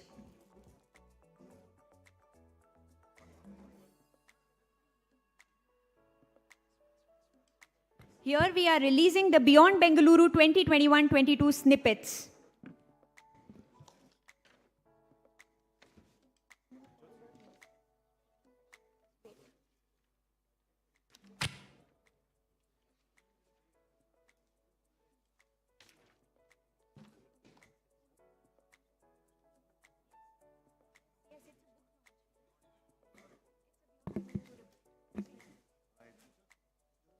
Check so ವೇದಿಕೆ ಮೇಲಿರೋ ಎಲ್ಲ ಮುಖ್ಯಸ್ಥರು ಈ ಒಂದು ಅದ್ಭುತವಾದ book ಅನ್ನ ಬಿಡುಗಡೆ ಮಾಡ್ತಿದ್ದಾರೆ. ನಮ್ಮ ಒಂದು beautiful book. We kindly request all the honourable people on stage to please put us forward with the inauguration of the unveiling of this lovely book.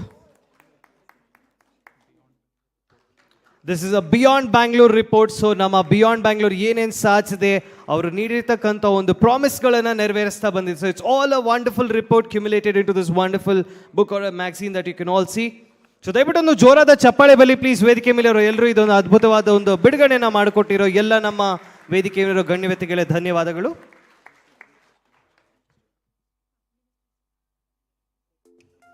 Thank you so much to all the dignitaries on stage. You may now be seated. Thank you. Hello. Just want to share that the title is Beyond Bangalore, Beyond Expectations. And this title was given by none other than our ACS, Dr. E.V. Ramanna Reddy, who said, last year said, Beyond Bangalore is actually going beyond expectations. So said, let me come out with the 1 year outcome. What happened in 1 year in Beyond Bangalore and prove that yes, it is beyond expectations. So this is the result. Thank you. All right, thank you so much to all the dignitaries on stage.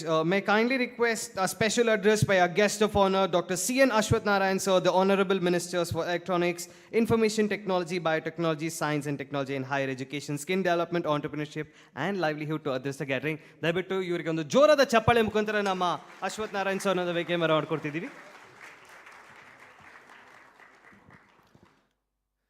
ಎಲ್ಲರಿಗೂ ನಮಸ್ಕಾರ. ಎಲ್ಲ ಆತ್ಮೀಯ ಗೌರವಾನ್ವಿತ ಎಲ್ಲ ಅತಿಥಿಗಳೇ, dignitaries from the industry who have come from across the world, across the country and from the state. ಭಾಳ ಸಂತೋಷ ಆಗುತ್ತೆ ನಮ್ಮ ಬಿಯಾಂಡ್ ಬ್ಯಾಂಗ್ಳೂರಿನ ಈ ಕಾರ್ಯಕ್ರಮ ಭಾಳ ಯಶಸ್ವಿಯಾಗಿ ಇವತ್ತೇನು ಬೆಳೀತಿದೆ, ಈ ಬೆಳೆಯುವಂಥ ಬೆಳವಣಿಗೆ ನಮ್ಮೆಲ್ಲರ ಆಶಯ. It is our expectation. We want all the tech companies to come beyond Bangalore and establish their offices beyond companies beyond Bangalore. Probably in this direction, the good things have started rolling. We have started seeing the results. Not only with programs, the results have started. We have started seeing the results. Probably in this direction. So further strengthening should happen. This kind of programs will showcase. Things keep happening 365 days, 24/7. But there's a need for celebration, a day to celebrate this kind of achievements, whatever has happened. The people are responsible for this contribution or their good work needs to be recognized. Probably in that direction, today's program has been organized to celebrate. ಹಾಗಾಗಿ ಇವತ್ತು ನಾವು ಮಾನ್ಯತೆ ಮತ್ತು ಗೌರವವನ್ನು ಕೊಡುವಂಥದ್ದು ನಮ್ಮ ಕರ್ತವ್ಯ ಆಗಿದೆ. ಸರ್ಕಾರದಿಂದ ಈ ಒಂದು ಕಾರ್ಯಕ್ರಮವನ್ನು ಹಲವಾರು ವರ್ಷದಿಂದ ನಡೆಸ್ಕೊಂಡು ಬಂದಿರುವಂಥದ್ದಿದೆ. ಆದರೆ ವಿಶೇಷವಾಗಿ ಬಿಯಾಂಡ್ ಬ್ಯಾಂಗ್ಳೂರು ಅನ್ನೋದು ಈ ಹೊಸದಾಗಿ ಕಳೆದ ವರ್ಷದಿಂದ ಪ್ರಾರಂಭವನ್ನು ಮಾಡಿರುವಂಥದ್ದಿದೆ. ಇವತ್ತಿನ ಈ ಕಾರ್ಯಕ್ರಮದಲ್ಲಿ ಎಲ್ಲರೂ ಭಾಗವಹಿಸಿದ್ದಾರೆ. ವೇದಿಕೆ ಮೇಲಿರುವಂಥ ನಮ್ಮ ಸನ್ಮಾನ್ಯ ಲೋಕಸಭಾ ಸದಸ್ಯರು ಅವರು ಬಹಳಷ್ಟು ಆಸಕ್ತಿಯನ್ನು ವಹಿಸಿ ಒಂದು ತನ್ನ ಜವಾಬ್ದಾರಿಯನ್ನು ಉತ್ತಮವಾಗಿ ನಿರ್ವಹಣೆಯನ್ನು ಮಾಡಬೇಕು. ಜನ ನಮಗೆ ಅವಕಾಶ ಕೊಟ್ಟಿದ್ದಾರೆ. ಕೊಟ್ಟಂಥ ಅವಕಾಶದಲ್ಲಿ ನಮ್ಮ ನಾಡನ್ನು, ನಮ್ಮ ದೇಶವನ್ನು ಹೇಗೆ ಉತ್ತಮವಾಗಿ ಕಟ್ಟಬೇಕು ಅನ್ನುವಂಥ ಒಂದು ಪರಿಕಲ್ಪನೆ ಮತ್ತು ಒಂದು ಜವಾಬ್ದಾರಿಯಿಂದ ಕಾರ್ಯನಿರ್ವಹಿಸ್ತಿರುವಂಥ ವ್ಯಕ್ತಿ ಅಂದರೆ ಅದು ನಮ್ಮ ಲೋಕಸಭಾ ಸದಸ್ಯರಾಗಿರುವಂಥ ಸನ್ಮಾನ್ಯ ಪ್ರತಾಪ್ ಸಿಂಹ ಅವರು. ಹಾಗೆ ಈ ಒಂದು ಕೆಡಮ್ ಸಂಸ್ಥೆಯ ಅಧ್ಯಕ್ಷರು ಕರ್ನಾಟಕದ ಜೊತೆಯಲ್ಲಿ ಅವರ 30 ವರ್ಷಕ್ಕಿಂತ ಹೆಚ್ಚಿನ ಸಂಬಂಧ. ಪ್ರಥಮವಾಗಿ STPI ಇಡೀ ದೇಶದಲ್ಲಿ ಪ್ರಪ್ರಥಮ STPIಯನ್ನು ಸ್ಥಾಪನೆ ಮಾಡಿದಂಥದ್ದು ಬೆಂಗಳೂರಿನಲ್ಲಿ. ಆ ಸ್ಥಾಪನೆ ಮಾಡಿದ ದಿನದಿಂದನೂ ಕಾರ್ಯನಿರ್ವಹಿಸ್ತಿರುವಂಥವರು ನಮ್ಮ BV ನಾಯ್ಡು ಅವರು. ಅವರು ಕೆಲವು ಕಾಲ ನಂತರ ಸರ್ಕಾರಕ್ಕೆ ರಾಜೀನಾಮೆಯನ್ನು ಕೊಟ್ಟು ತಮ್ಮದೇ ಆದಂಥ ಸ್ವಂತ ಬಿಸ್ನೆಸ್ಸನ್ನು ವೆಂಚರ್ನ ಸ್ಟಾರ್ಟ್ ಮಾಡ್ತಾರೆ. ಅದಾದಮೇಲೂ ಇನ್ನೂ ಹೆಚ್ಚಿನ ಸೇವೆಯನ್ನು ಕೊಡಬೇಕು ಅನ್ನುವಂಥ ದೃಷ್ಟಿಯಲ್ಲಿ ಇವತ್ತು ಕರ್ನಾಟಕ ಡಿಜಿಟಲ್ ಎಕನಾಮಿ ಮಿಷನ್ ಅನ್ನುವಂಥದ್ದನ್ನ ಸಂಘಟನೆ ಅಥವಾ ಸಂಸ್ಥೆಯನ್ನು ಆರ್ಗನೈಸೇಷನ್ನ ನಾವೇನು ಸ್ಥಾಪನೆ ಮಾಡಿದ್ವಿ, ಅದು ಇಡೀ ದೇಶದಲ್ಲಿ ಪ್ರಪ್ರಥಮ, ಇಡೀ ವಿಶ್ವದಲ್ಲಿ ನಾವು 2ನೇ ದೇಶ ಅಥವಾ 2ನೇ ರಾಜ್ಯವಾಗಿ ಈ ಒಂದು ಸಂಘಟನೆಯನ್ನು ಸ್ಥಾಪನೆ ಮಾಡಿದ್ದೀವಿ. ಇದರ ಸ್ಥಾಪನೆಯ ಪರಿಣಾಮ ಮತ್ತು impact you are able to witness and see how different it is, how much difference it can make. It's been shown already in the past 10 months. The performance of the KDM has been witnessed and seen. I would like to congratulate the KDM. Many a times we just establish organization, it doesn't serve the purpose. But KDM, from the day one, it's been serving the purpose and it's made a difference. I would like to congratulate the chairman, Sanmanya BV Naidu ji, for taking up this responsibility and working extremely good performance we could see, sir. This is occasion, it's my duty to thank you on behalf of people of Karnataka and people of Mysuru. ಧನ್ಯವಾದಗಳು ಸರ್. ಹಾಗೆ ನಮ್ಮ ಈಗಾಗಲೇ ಹೇಳಿದಾಗೆ ನಮ್ಮ EC ಇಂಜಿನಿಂದ electric ವೆಹಿಕಲ್ಗೆ ಬಂದಿರುವಂಥದ್ದಿದೆ. ಸೊ ರಮಣ್ ರೆಡ್ಡಿ ಅವರು ಒಂದು hybrid model. Not only in is working, ಡಿಪಾರ್ಟ್ಮೆಂಟ್ಗಳು ಸಹ ಇವತ್ತು ಅವರು ACS for industries and commerce ಮತ್ತು ITBT ಸೈನ್ಸ್ ಆ್ಯಂಡ್ ಟೆಕ್ನಾಲಜಿ. ಹಾಗಾಗಿ ಇವತ್ತು ITBT ಡಿಮ್ಯಾಂಡ್ಸ್ ಏನಿದ್ರು ಫಿಸಿಕಲ್ ಫೆಸಿಲಿಟೀಸ್ ಕಾಂಪ್ಲಿಮೆಂಟಿಂಗ್ ಇನ್ಫ್ರಾಸ್ಟ್ರಕ್ಚರ್ ಬೇಕಾಗುತ್ತೆ. So infrastructure has to be complemented by industries and commerce.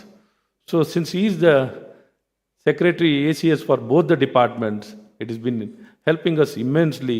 That has led to the, addressing whatever might be the requirement of the industry. It has been catered and addressed in a matter of minutes and days, not taking months.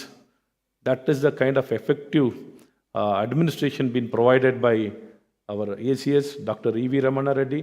I wholeheartedly congratulate, sir, for all your efforts. And for the Beyond Bangalore, its tagline is Beyond Bangalore, going beyond expectation.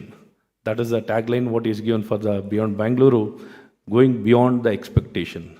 So that is the kind of aspiration or the growth what we look for the Beyond Bangalore. So that is the commitment which he has shown as an officer. Normally this kind of commitment will not be expressed or committed by any officer. That is the difference in Mr. E.V. Ramana Reddy. I thank you on the people of behalf of the people of Mysuru, sir. Namaskara. ಹಾಗೆ ನಮಗೆ startup ಅಂದಿದ ತಕ್ಷಣ ಮೊದಲು vision group only for ITS, for biotechnology, we had only vision group for these two sectors. But the suggestion of our Prashant Prakash, we established a exclusive vision group for startups. We were the first people in the entire country to establish a vision group for startups. Later on, it was replicated by everybody else. So Prashant Prakash, he was not just only an entrepreneur and venture capitalist, he's much more than that. He's been guiding us, inspiring us each and every second and minute and day for all this past 3 years, whatever we are able to do it. It's all because of the support extended by and guidance of our Shri Prashant Prakash. I wholeheartedly thank Prashant Prakash for showing so much of interest and encouraging and enabling many things to happen. And your commitment and your contribution is immense, Prashant Prakash sir. Once again, wholeheartedly thank you for coming to this program and witnessing this program. And Ajay Garg Sahab has come all the way and he has been part of all the good things happening in the state of Karnataka and in India. I thank you for coming to this program, for coming beyond Bangalore, not only just to Bangalore, sir. Coming beyond Bangalore is much more important. We really wholeheartedly appreciate your presence here, sir. And as well as our Deputy High Commissioner from UK, he has come all the way. Andrew Fleming, I thank you, sir, for taking out your precious time with all the inconvenience. Even with all the inconvenience, even though the rooms were not available in this hotel, he has to stay 8 kilometers away from the city. Even then, he didn't mind, coming here with all the inconvenience. He had one commitment: I want to be part of this program. What can I do for beyond the Bangalore? Not only in the terms of industry collaboration, even with regard to the educational collaboration. He's come out with a very clear-cut proposals, how to collaborate, how to partner and how to take things forward. He was so keen to communicate, address all of us. I wholeheartedly appreciate the kind of commitment you have, sir, to build a relationship between UK and India. We wholeheartedly express our gratitude and sincerity towards you for all of your commitment, sir, and let us take things forward. Hage Rosenberg, the Honorary Consulate General of Denmark, is here. They've been closely working with the entire industry and the people of Karnataka, much more active than any one of us. They know who is who. They know each and every person. They connect so easily. They keep participating in all the social programs, in all the good things, whatever happens in the state. They'll always be part of those programs. They keep taking so much of interest and they have got so much of commitment to connect and establish and facilitate for many good things to happen probably in this direction. Unleash is one of the program which is going to happen. Already our E.V. Raman Reddy has mentioned, which is going to happen in the month of December. So I wholeheartedly welcome you, sir, once again for this program. And Krishnamurti ji, sir, who has been the ISA president, and relentlessly, electronics was the real foundation after the science. Whatever we could achieve in the field of science, later to the science, it was the electronics. So field of electronics gave the real foundation for the state to grow in the ITS sector. So electronics is the real strength of our state, and we are the leading people in the entire world. We are the second state or the country to have the highest chip designing establishment and export in the entire world. We are having the second place in the entire world. The Bengaluru and the state of Karnataka is having the second position. For all these things to happen, probably people like you have immensely contributed, Krishnamurti sir. I wholeheartedly thank you on this occasion, your immense contribution and your continuous collaboration with regard to Center of Excellence in ISA. Let us continue and collaborate in future. You've been always expressing and doing the right thing, sir. Thank you once again, sir. And our Sanjeev ji, his home ground, home turf. Sanjeev Gupta ji has been always in the forefront and enabling and facilitating a lot of good things to happen. By himself, he's an entrepreneur. He was a bureaucrat. He's had many roles. So he's continuing to be our CEO of the KDM. And he has made a big difference. Probably all of you know very well. I don't have to say. He has contributed immensely. He has been doing things, his job, very passionately. You have been working, sir. I wholeheartedly thank for all the good work, whatever you have been doing. ಹಾಗೆ ನಮ್ಮ Mrs ಮೀನಾ ನಾಗರಾಜ್ ಅವರು ಯಾವ ಇಲಾಖೆಗೆ ಹೋದರೂ ಭಾಳ ಅದ್ಭುತವಾಗಿ ಕೆಲಸ ಮಾಡೋಂಥವ್ರು. ಅವ್ರು ನಮ್ಮ ವಿಶೇಷವಾಗಿ ನಮ್ಮ ITBT ಡಿಪಾರ್ಟ್ಮೆಂಟ್ಗೆ ಅವರ ಸೇವೆಯನ್ನು ಮಾಡ್ತಿರೋಂಥ ಈ ಸಂದರ್ಭದಲ್ಲಿ ವಿಶೇಷವಾಗಿ ಒಂದು ಕಾರ್ಪೊರೇಟ್ ಕಂಪ್ನಿಗಿಂತನೂ ಭಾಳ ಉತ್ತಮವಾಗಿ ತಮ್ಮ ಕಾರ್ಯವನ್ನು ನಿರ್ವಹಿಸ್ತಿರೋಂಥವ್ರು. And she has made a huge difference. She was able to make an a huge impact silently. ಅವ್ರ ಬಾಸ್ ಹೇಗೆ ಸೈಲೆಂಟ್ ಇದ್ದಾರೆ ಅವರು ಹಾಗೆ silent.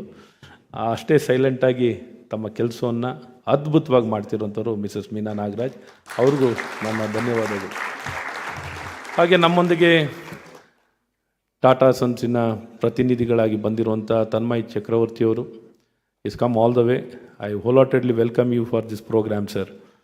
And as well as Mr. Amit Sharma, who is here along with us since yesterday and even before that. And your company spokeshore model also, your client, global client service center been established in Mysuru, sir.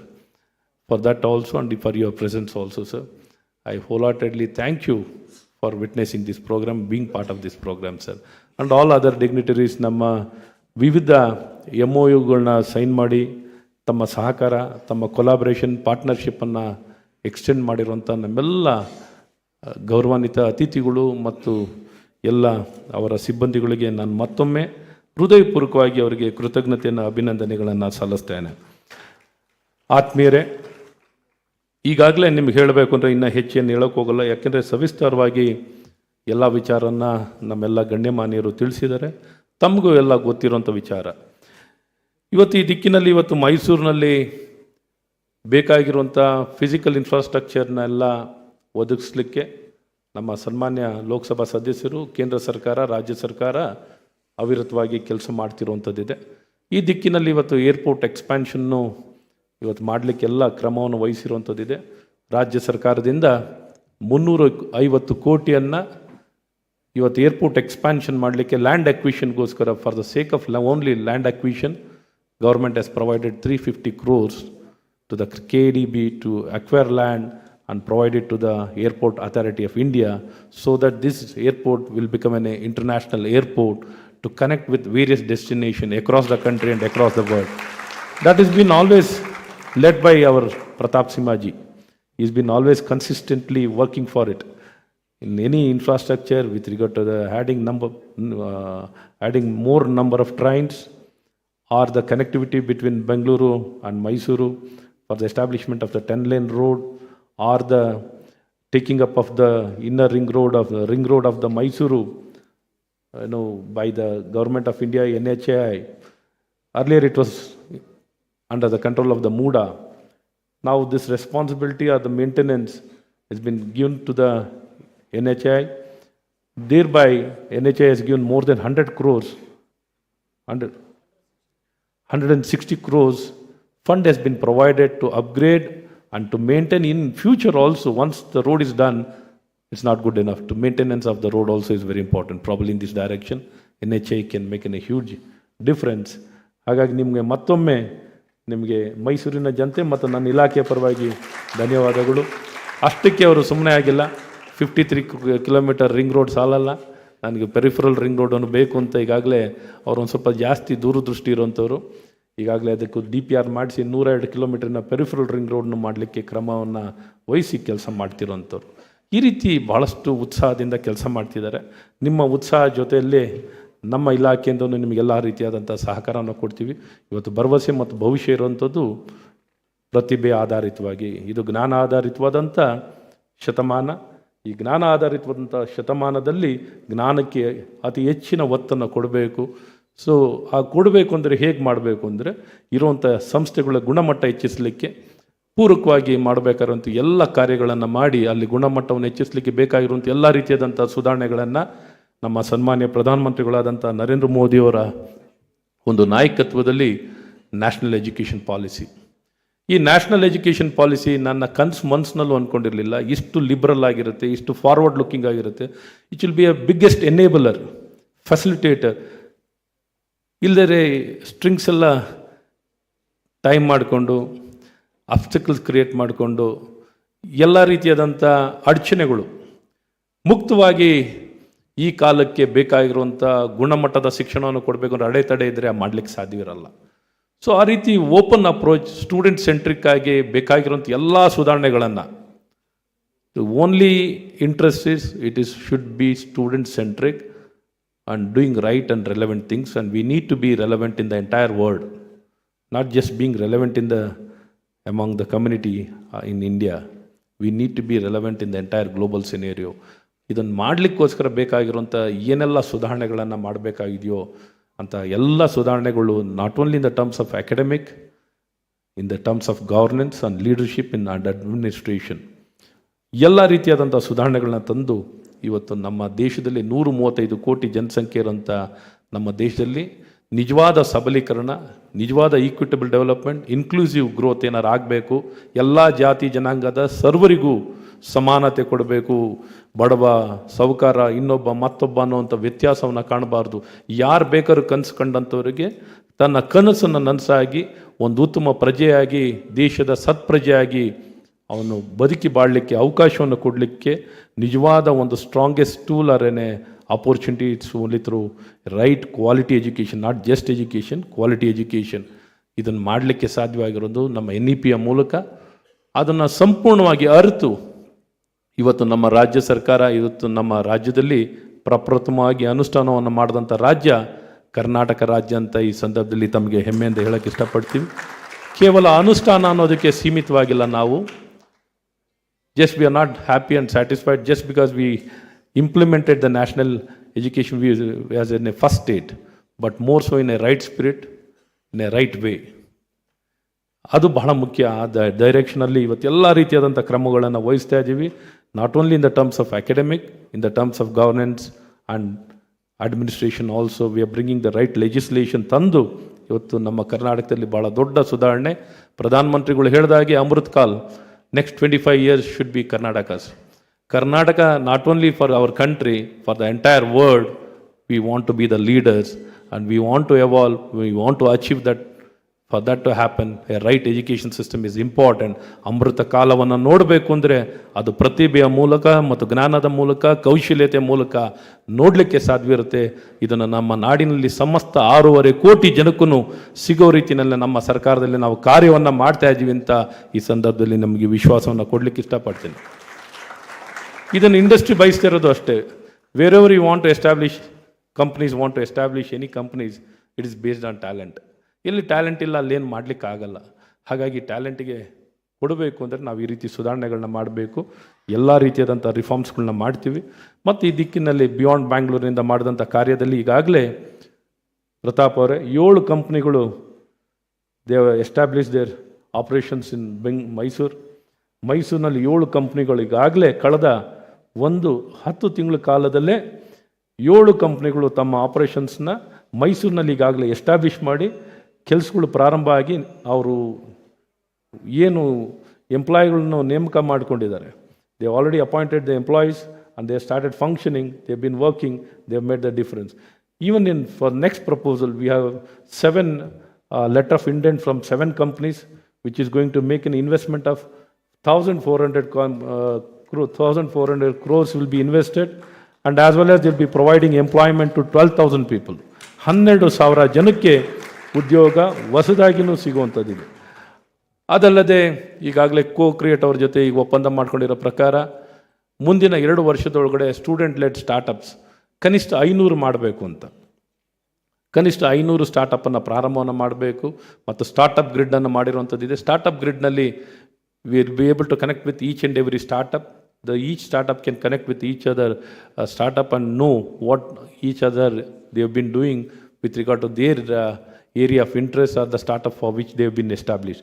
ಈ ರೀತಿ ಕನೆಕ್ಟನ್ನು ತರುವಂಥದ್ದಾಗಲಿ ಅಥವಾ accelerator ನೆಟ್ವರ್ಕ್ನ establish ಮಾಡ್ತಿರುವಂಥದ್ದಾಗಲಿ ಅಥವಾ cluster seed ಫಂಡನ್ನು ಮೈಸೂರಿಗೆ ಪ್ರತ್ಯೇಕವಾಗಿ ಕೊಡ್ತಿರೋದಾಗಲಿ, global tech ಸೆಂಟರ್ನ ನಾವು ಮೈಸೂರಿನಲ್ಲಿ establish ಮಾಡ್ತಿರೋದೇ ಆಗಲಿ, ಗ್ಲೋಬಲ್ ಟೆಕ್ ಸೆಂಟರ್ನು it is a reality. Already it's going to start operating in a matter of few months. So Sanjeev, when are you going to start? Jaldi timeline? By February we should do something. Okay. February ಅಷ್ಟೊತ್ತಿಗೆ ನಮ್ಮ global tech ಸೆಂಟರ್ನ ಮೈಸೂರಿನಲ್ಲಿ ಪ್ರಾರಂಭವನ್ನು ಮಾಡುವಂಥದ್ದಾಗುತ್ತೆ. ಈ ರೀತಿ ಬೇರೆ ಬೇರೆ ಇವಾಗ centre of excellence in metaverse, probably that will be the first of it's kind in entire country establishing A centre of excellence for metaverse. ಈ ರೀತಿ ಎಲ್ಲ ಒಳ್ಳೊಳ್ಳೆ ಕಾರ್ಯಗಳು ಅಲ್ಲೇ ಪ್ರಾರಂಭ ಆಗಿರುವಂಥದ್ದಿದೆ, ಮಾಡ್ತಾ ಇರುವಂಥದ್ದಿದೆ. ಇನ್ನೂ ಹಲವಾರು ಸುಧಾರಣೆಗಳನ್ನು ಮತ್ತು ಇಲ್ಲಿನ ಕೆಲಸಗಳನ್ನು ಮಾಡಿ ಮತ್ತು ಇಲ್ಲಿ 10 ಸ್ಟಾರ್ಟಪ್ಗಳಿಗೆ ಮೈಸೂರು ಭಾಗದಿಂದನೇ 10 ಕೋಟಿ ರೂಪಾಯಿ ಅಷ್ಟು ಹಣದ ವಿತೌಟ್ ಎನಿ ಕೊಲ್ಯಾಟ್ರಲ್ 10 ಕೋಟಿ ರೂಪಾಯಿ ಸಾಲ ಸಿಗೋ ರೀತಿಯಲ್ಲಿ 10 ಸ್ಟಾರ್ಟಪ್ಗೆ ಇವಾಗ ಅವಕಾಶವನ್ನು ಮಾಡಿಕೊಡ್ತಿರೋಂಥದ್ದಿದೆ. ಈ ರೀತಿ ಹಲವಾರು ಸುಧಾರಣೆಗಳನ್ನು ಮಾಡಿ ಮೈಸೂರಿನಲ್ಲಿ ಸಾಕಷ್ಟು ಬೆಳವಣಿಗೆಗಳನ್ನ ಆಗಲಿಕ್ಕೆ ಎಲ್ಲ ರೀತಿ ಕ್ರಮವನ್ನು ವಹಿಸಿರುವಂಥದ್ದಿದೆ. ಅದಲ್ಲದೆ ಈಗಾಗಲೇ 230 ESDM ಕಂಪ್ನೀಸ್ಗಳು ಈಗಾಗಲೇ ಕಾರ್ಯ ಮಾಡ್ತಿರೋಂಥದ್ದಿದೆ. Already 230 ESDM companies have established in Mysuru. ಇದು ಎಷ್ಟೋ ಜನಕ್ಕೆ ಮೈಸೂರಿನಲ್ಲಿರೋರ್ಗೂ ಗೊತ್ತಿಲ್ಲ ಎಷ್ಟು ವಹಿವಾಟು ಆಗ್ತಿದೆ. ಇಲ್ಲಿ 10,000 ಕೋಟಿಗಿಂತ ಹೆಚ್ಚು ವಹಿವಾಟು ಇವತ್ತು ಮೈಸೂರಿನಲ್ಲಿ ಆಗ್ತಿರುವಂಥದ್ದಿದೆ. 10,000 ಕೋಟಿಯಷ್ಟು. ಆ ನಂಬರ್ಸೇ 230 ESDM ಕಂಪ್ನಿಗಳಿದ್ದಾವೆ ನಿಮ್ಮ ಮೈಸೂರಿನಲ್ಲಿ. ITSನಲ್ಲೆಲ್ಲ ಸೇರಿಸಿ ಒಟ್ಟು 10,000 ಕೋಟಿಯಷ್ಟು ವಹಿವಾಟು ಮೈಸೂರಿನಲ್ಲಿ ಆಗ್ತಿರೋದು. ಸೊ ಇವರು ಸೈಲೆಂಟ್, EV ರಮಣ್ ರೆಡ್ಡಿ ಅವರಂಗೆ ಸೈಲೆಂಟ್ ಅವರು. ಸೊ ಹೆಚ್ಚು ಸೌಂಡ್ ಮಾಡಬೇಕಾಗಿದೆ, ಸೌಂಡ್ ಆಗಬೇಕಾಗಿದೆ. ಸೊ ಸೌಂಡ್ ಮಾಡೋವಂಥ ಕೆಲಸಗಳನ್ನು ಇನ್ನೊಂದು ತಿಳಿಸುವಂಥ ಕೆಲಸಗಳನ್ನು ಭಾಳಷ್ಟು ಆಗಬೇಕು. ಇದನ್ನು ಮಾಡೋಣ, ಭಾಳಷ್ಟು ಕೆಲಸಗಳು ಆಗ್ತಿದೆ. ಇದಲ್ಲದೆ we are the chip designers, we want to become a chip maker. ಈ ದಾರಿಯಲ್ಲಿ ಇಡೀ ದೇಶದಲ್ಲಿ ಎಲ್ಲ ಬೇರೆ ಬೇರೆ ರಾಜ್ಯದವರು ಸೌಂಡ್ ಮಾಡ್ತಾ ಇದ್ದಾರೆ. ನಾವು ಸೌಂಡ್ ಮಾಡಲಿಲ್ಲ. Straight away we identified our partner ISMC. ಪಾರ್ಟ್ನರ್ನ ಐಡೆಂಟಿಫೈ ಮಾಡಿ MOUನ ಸೈನ್ ಮಾಡಿ ಗೌರ್ಮೆಂಟ್ ಆರ್ಡ್ರನ್ನ ಇಶ್ಯೂ ಮಾಡಿ we gave almost 25% of subsidy. ಅಂದರೆ the kind of investment what they are going to make in that investment we are giving 25% of the share from the state of Karnataka. 6,000 crore ಸಬ್ಸಿಡಿಯನ್ನು ISMC ಕಂಪ್ನಿಯವರು ಏನು establish ಮಾಡಲಿಕ್ಕೆ ಹೊರಟಿದ್ದಾರೆ.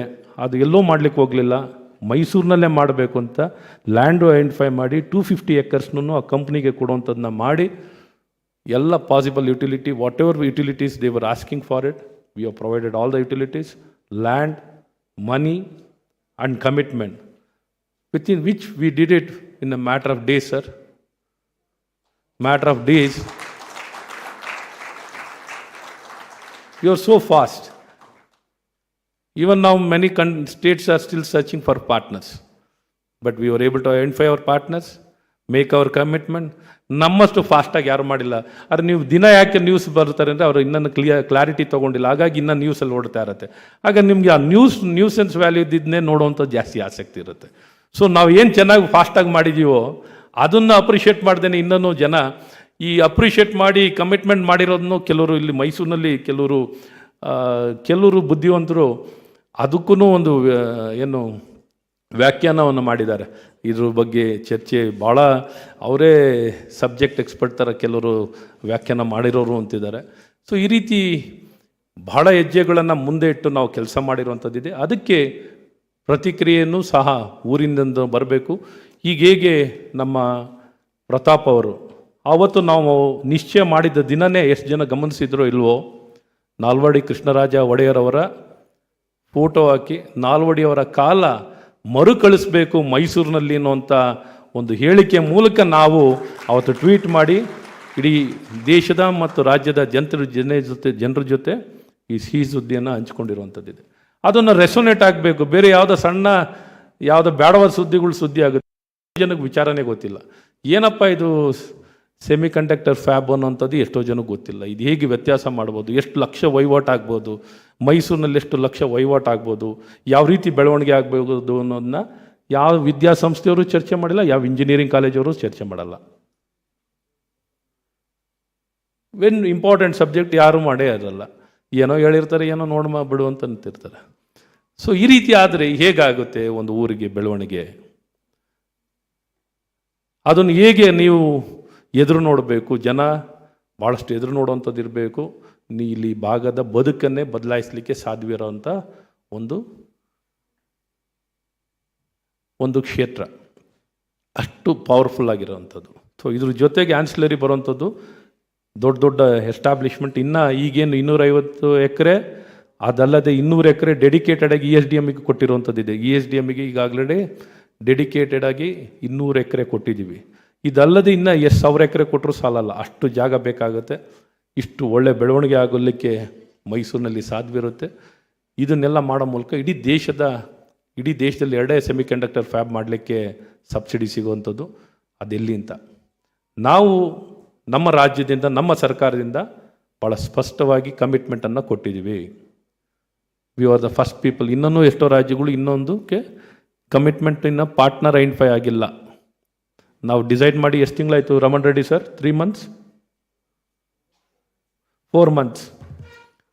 ನಾವು ನಿಶ್ಚಯ ಮಾಡಿ semi conductor policy announce ಮಾಡಿದ ಒಂದೇ ವಾರದಲ್ಲಿ ನಾವು we are able to identify and give our commitment.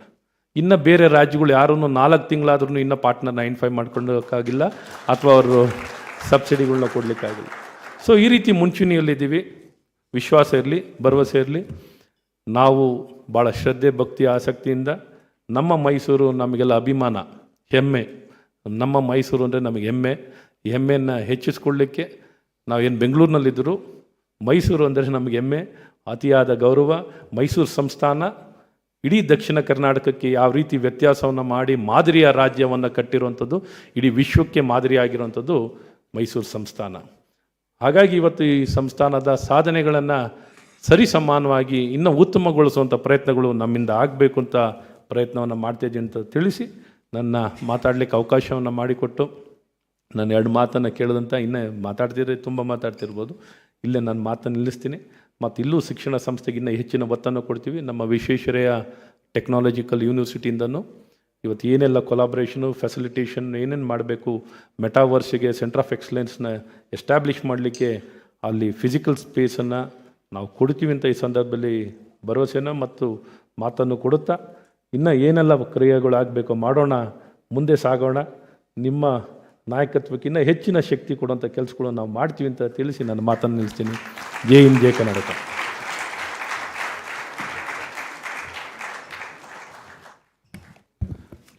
Sir, thank you so much for your kind words, and I just take the privilege to thank you for your commitment as well towards the KDM and giving us a full guidance towards implementing the strategies of the KDM. Sir, I will just take an opportunity to be missed 2 important things. We have one more MOU to sign, sir. We just take one photo ops. Mr. from KV Associates, who is helping us for a Beyond Bangalore legal services to all the startups. So 300+ startups are seeking help now, and they will be providing a lot of support to them. So Deepali, if you can join us.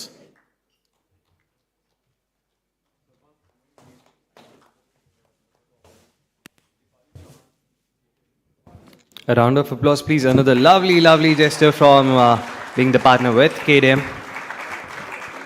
Thank you so much, all the dignitaries on stage.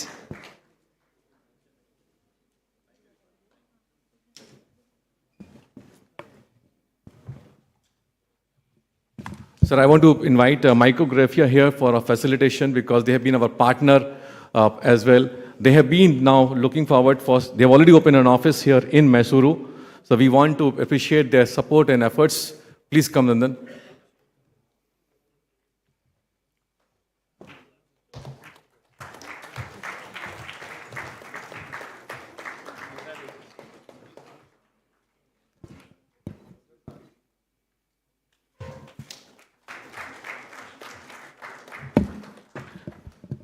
Sir, I'm taking a privilege with the pre-announcements here. We have Dr. Mangesh here, who is the CEO and founder of Velox company. I request Velox to come on dais with me. Sir, cybersecurity is becoming a hub for Mysuru. One company who is now committed to have an operation also set up in Mysuru, an all-women operation on cybersecurity in Mysuru. Dr. Mangesh.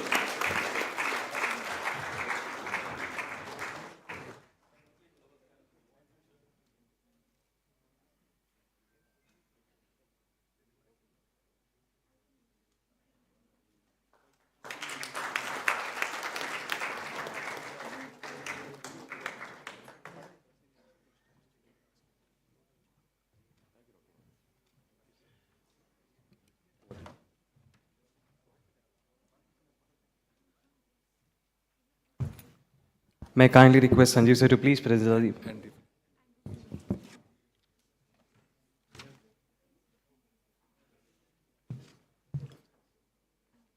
All right, ladies and gentlemen, we want to quickly wrap up the session because a few of them definitely have to leave. But before that, ladies and gentlemen, we have from the British High Commission, the Deputy Commissioner, Mr. Andrew Fleming with us. We kindly request Mr. Andrew to address the gathering. A huge round of applause, ladies and gentlemen, for Mr. Andrew Fleming, the Deputy Commissioner, the British High Commission.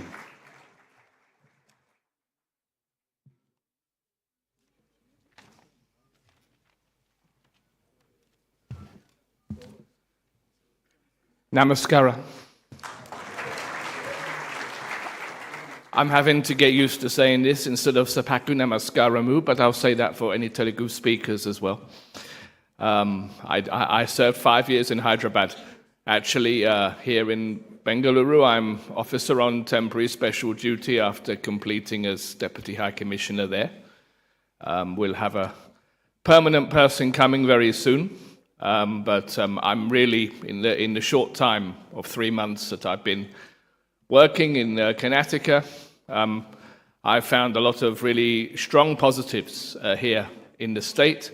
And, it underlines one of the messages I have to get across to my government, to our businesses, to our education institutions, the diversity of India, and even within India, the diversity of the districts within states, of which, of course, Karnataka has 31, and Mysuru is indeed a very special place.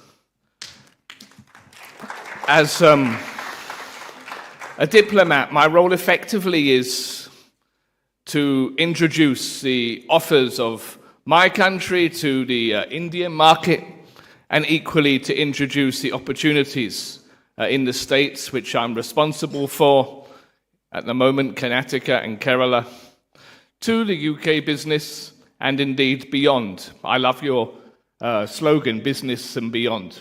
Beyond, yeah, that hashtag, beyond Bangalore. I love that. I think that's brilliant, and it's absolutely right. And you also mentioned education, sir.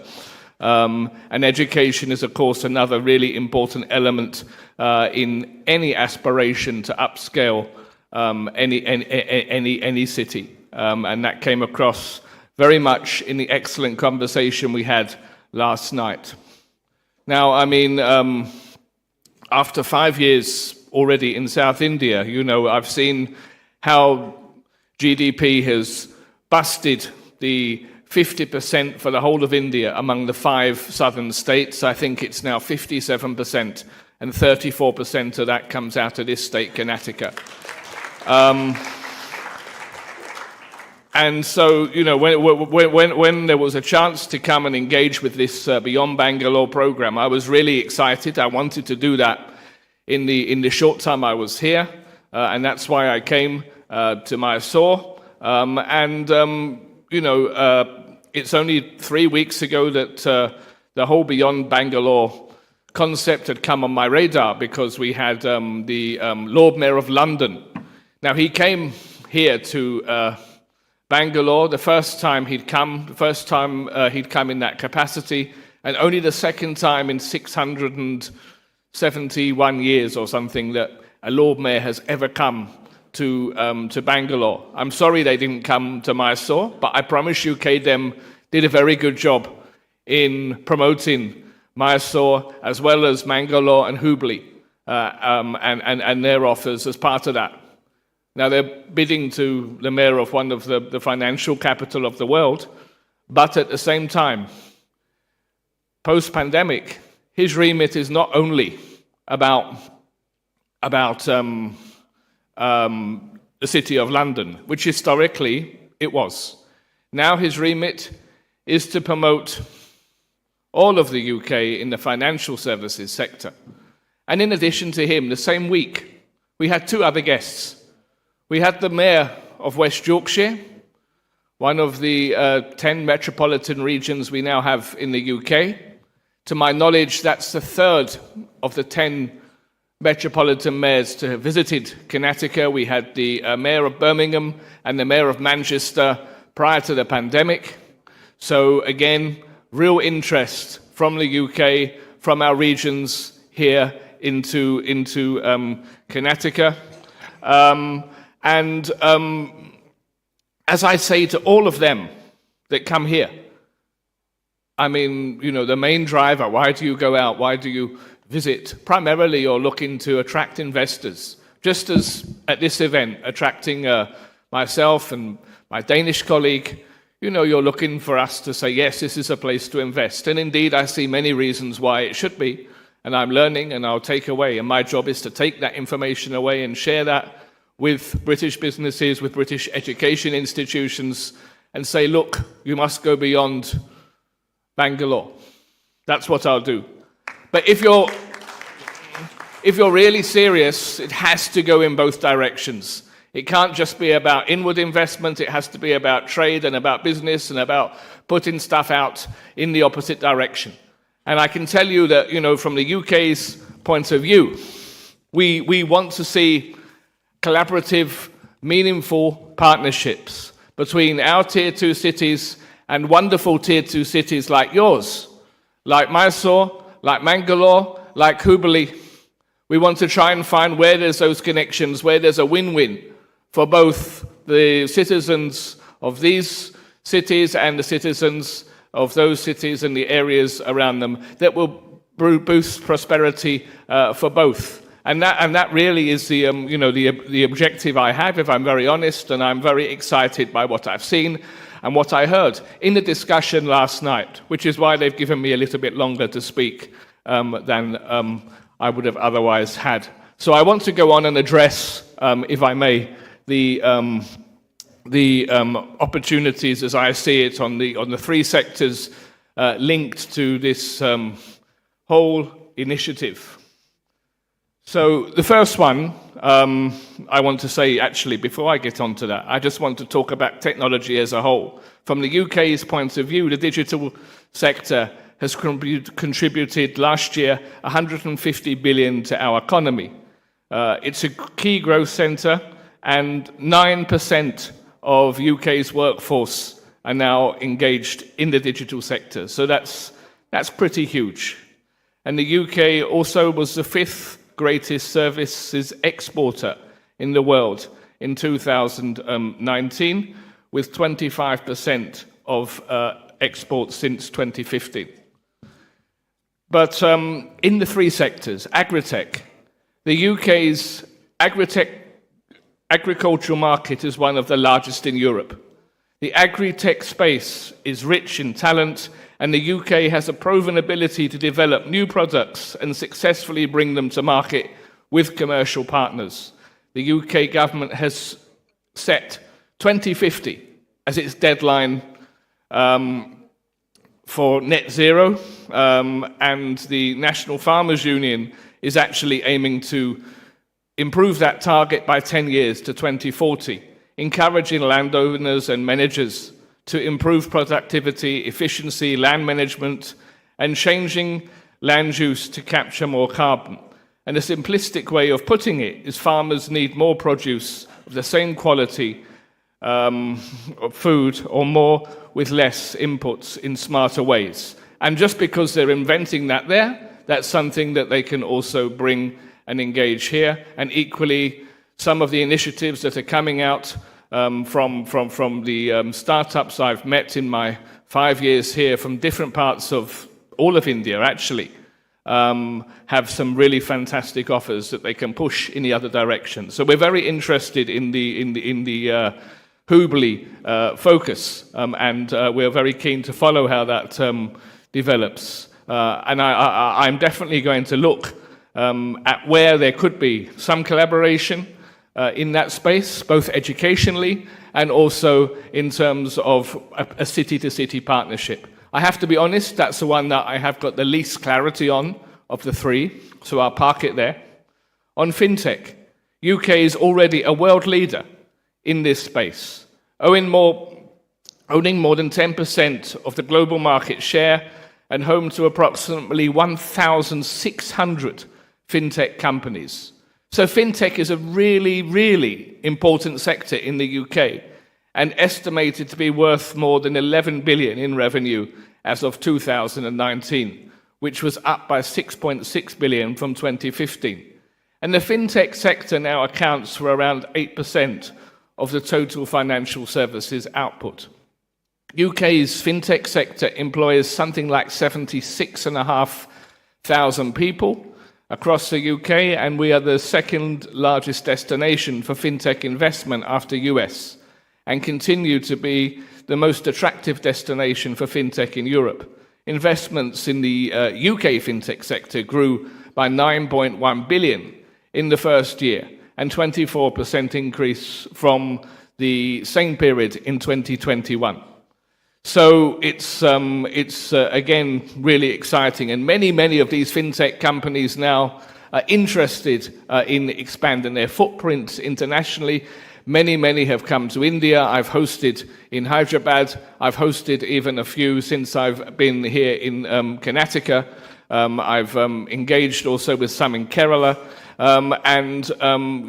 We are really interested in the Mangalore assessment because this idea of matching our startups with some of your startups is something that I feel presents a fantastic opportunity. And I pitched this when the Mayor of West Yorkshire, who I mentioned, came and said, this exciting initiative is happening here in the state beyond Bangalore. What about the Mangalore offer? Her team are seriously interested in considering what we can do in that space. So again, we are actively taking forward that conversation. But let's not say it's definitely going to happen. I can't make promises. I haven't come here to do that. We've had the Manchester mayor here before. Manchester is another fintech hub. I don't know if you met him, sir, when he came, Andy Burnham. But again, we will explore opportunities with suitable Tier 2 cities in the UK with a strong fintech economy. But I think connecting and having conversations between communities in both cities is something that really would excite me, and I want to try and ensure we make progress on that. And now I come on to cybersecurity. And when we talk about cybersecurity, how can UK help India in building and strengthening its cybersecurity infrastructure, developing expertise in the sector, and apply its resources efficiently? India is witnessing a gap in the area of some cybersecurity skills, and there's a dearth of trained manpower. This provides opportunities, I believe, for the UK, given it has a strong record in training and capacity building in this sector.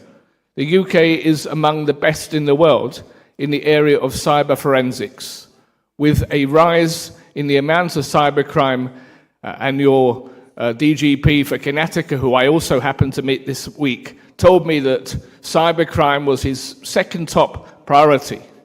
There is a need in India to develop its expertise in the field of cyber forensics. UK companies can definitely help in this aspect, thereby eliminating the need to reinvent wheels. And again, we've had a lot of cyber security companies looking at India, looking to have footprints here. I think there's also a really exciting education potential. Our university in Belfast, Queen's, one of the members of the Russell Group of universities, is a lead globally in cybersecurity. So I have in my mind, if we can look at some kind of collaboration between Belfast and Mysuru, this is something that, again, I want to take away and explore. I can't promise, but I believe there is the potential there. And with the right approach, the right engagement, I believe we can work on something in that space. So already we have 150 UK companies in the tech sector with a footprint in Connecticut. I don't think we have too many in Mysuru, but I have my two colleagues here from the British Deputy High Commission. We definitely are listening, learning, and we will take away what the offer is. And definitely, I'm told 20 to 25% savings can be achieved by any company that chooses to footprint headquarter in Connecticut over Bangalore. That is a really exciting start. And it's exactly the same with the diversity of offers and regions we have in the UK if you're looking to go in the opposite direction. So we'll have these conversations. We'll continue to get out. We have a colleague based in Bangalore. We will hopefully, now we're through the pandemic as much as we can be much more visible here in Mysuru. We'll continue to work very closely with you, Sir Minister, and with the rest of the KDEM team to see how we can take this forward. But although I'm not around for much longer, I'm very optimistic, very encouraged, very enthusiastic that all that's been said today by your Minister, by your MP, and by others is indeed achievable and deliverable. And I look forward to watching wherever in the world I am and seeing how Mysuru and the other cities grow. Thank you very much.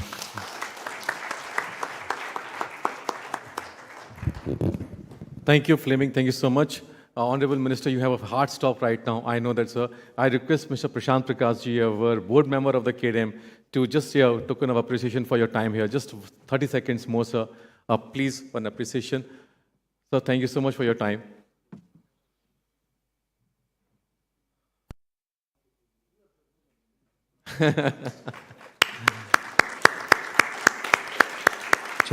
ಅವರ ಅಮೂಲ್ಯವಾದ ಸಮಯವನ್ನು ನಮ್ಮೊಂದಿಗೆ ಹೊಂದಿರೋ ನಮ್ಮ doctor Asian Ashwath Narayan ಸರ್ಗೆ ಹೃದಯಪೂರ್ವಕ ಧನ್ಯವಾದಗಳು KDEM ಪರವಾಗಿ.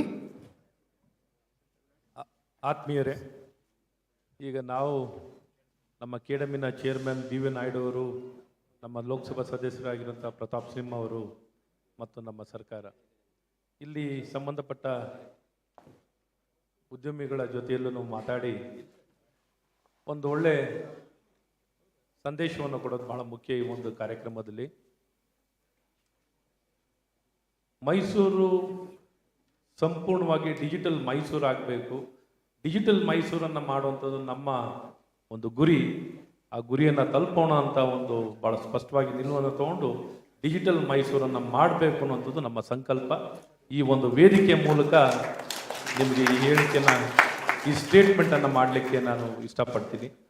ಹಾಗಾಗಿ ಒಂದು ಗಟ್ಟಿಯಾದ ಸಂದೇಶ ಕೊಡಬೇಕು ಅನ್ನೋಂಥದ್ದು ಈ ವರ್ಷದ ನಮ್ಮ ಬಿಯಾಂಡ್ ಬ್ಯಾಂಗ್ಳೂರ್ ಮೈಸೂರಿನಲ್ಲಿ ಡಿಜಿಟಲ್ ಮೈಸೂರು ಮಾಡಬೇಕು ಅನ್ನೋಂಥದ್ದು ನಮ್ಮ ಸಂಕಲ್ಪ.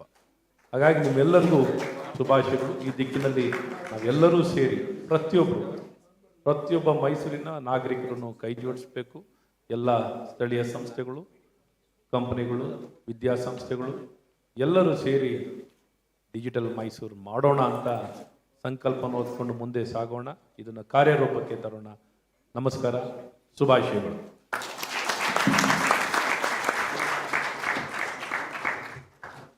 Thank you, sir.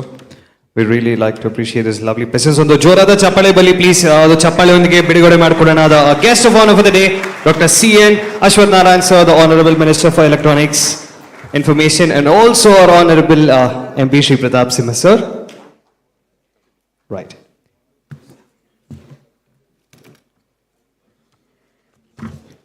Right, moving quickly with the proceedings, ladies and gentlemen.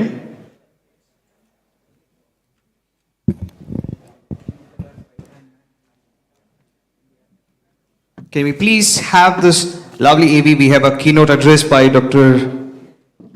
E.V. Ramana Reddy, sir, IAS, Additional Chief Secretary, Department of...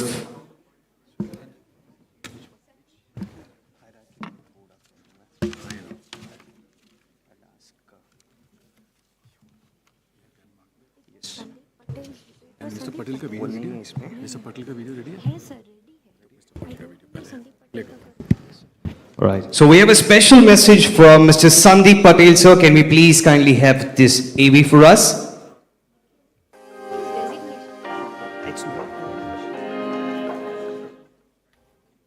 Minister Shri Rajiv Chandrasekhar ji, Honorable Minister Shri Ashwath Narayan ji, Shri B.V. Naidu, Chairman KDEM, and other dignitaries present at this event. Thank you for convening this important event, and it is my privilege to address you all. In the last 2 decades, India has witnessed a steadfast and massive growth in technology, and today, India is the leading destination for technology investments globally. The growth of technology is imperative for the economic growth of our country and economy, and India has been agile and dynamic in adopting to technologies across the spectrum. Right from policy, infrastructure, right education, and talent, each helping contribute to the ecosystem to sustain and grow. The spread of digital technologies, as well as advances in 5G, will redraw the possibilities of technology with to India, for India, and the world. The rise of New India is also being propelled by millennials and the Gen Z, whose aspirations are high, their skills remarkable, and their work unmatched elsewhere in the world. We are also witnessing the power of digital India. We have a pool of talent that lives in emerging cities. These are our youngsters whose ideas are being presented to the world today. With India's continued investments in new age policies, talent and technology, the country can confidently dream of a developed nation by 2047, a $5 trillion economy in this decade, of which the value of India's digital economy alone will surpass $1 trillion by as early as 2025. And this needs participation of the entire nation and all pockets of India. Karnataka has continued to be the innovation and technology capital of India with progressive policies, collaborations, and futuristic engineering investments. Exports from the state of Karnataka in software and services contributed over 40% of the total exports in software and services from India. For India to achieve a $5 trillion economy, Karnataka will play a significant contribution to digital India through technology, research, innovation, and talent. India's digital story, demographic advantage, skilled labor, and superior infrastructure has led to many emerging cities of Karnataka as growth hubs. Developing clusters such as Mysuru will help the state maintain its lead. That said, in the wake of COVID-19 pandemic and with more companies shifting their operation strategy to work from anywhere, emerging technology clusters are picking momentum. By virtue of the favorable business climate, ease of doing business, city livability, etc., GCCs and MNCs are considering them as a possible option to open their operations in the emerging tech clusters. In this space, I truly commend the work of the government of Karnataka and the Karnataka Digital Economy Mission and their initiatives aimed at accelerating efforts in moving technology and innovation related activity to cities beyond Bengaluru. I have often spoken of our Prime Minister's vision of Atmanirbhar Bharat and India's decade. The government of Karnataka has already taken a number of steps and rolled out initiatives aimed at enhancing the ecosystem in these cities. This has led to an increase in demand from IT, GCC, ESDM companies for workforce in the emerging tech clusters, particularly beyond Bengaluru. A little bit about IBM. IBM India is a microcosm of IBM globally. Karnataka is Namma Uru, our home, to IBM in India, and we continue to grow and invest in Karnataka. IBM India conducts all critical activities pertaining to research and innovation and software development in artificial intelligence, cybersecurity, quantum, and cloud, including semiconductor research, design, and services in India, for the world. This year, we set up a security command center in Bengaluru, a strategic hub for the company's cybersecurity activities across Asia-Pacific region. The center, which is a part of a multi-billion-dollar investment on security, assists businesses to prepare for and manage the rising threat of cyber attacks. IBM did not miss the opportunity to grow and expand beyond Bengaluru and recently opened a client innovation center in Mysuru recently. IBM is a firm believer that diversity and inclusion fuel innovation, and this has been instrumental in enabling women to participate in workforce activity. Our specialized programs also facilitate the return to workplace for those who had to exit the workforce for some reason, synergizing with the mission of Women at Work, which is the initiative of KDEM. IBM extends its full support to it and wishes all the success that it deserves. We remain keen to explore opportunities with the government of Karnataka to develop initiatives to solve their technology needs and issues on emerging technologies. IBM has committed to skill 30 million people globally by 2030 with new skills that are needed for the jobs of tomorrow. And India will be a key beneficiary of this initiative. This will help to fill the growing skill gap and give our young generation an opportunity and tools to build an Atmanirbhar Bharat. We are keen to deepen our collaboration with the state in skilling initiatives and supporting the growing ecosystem.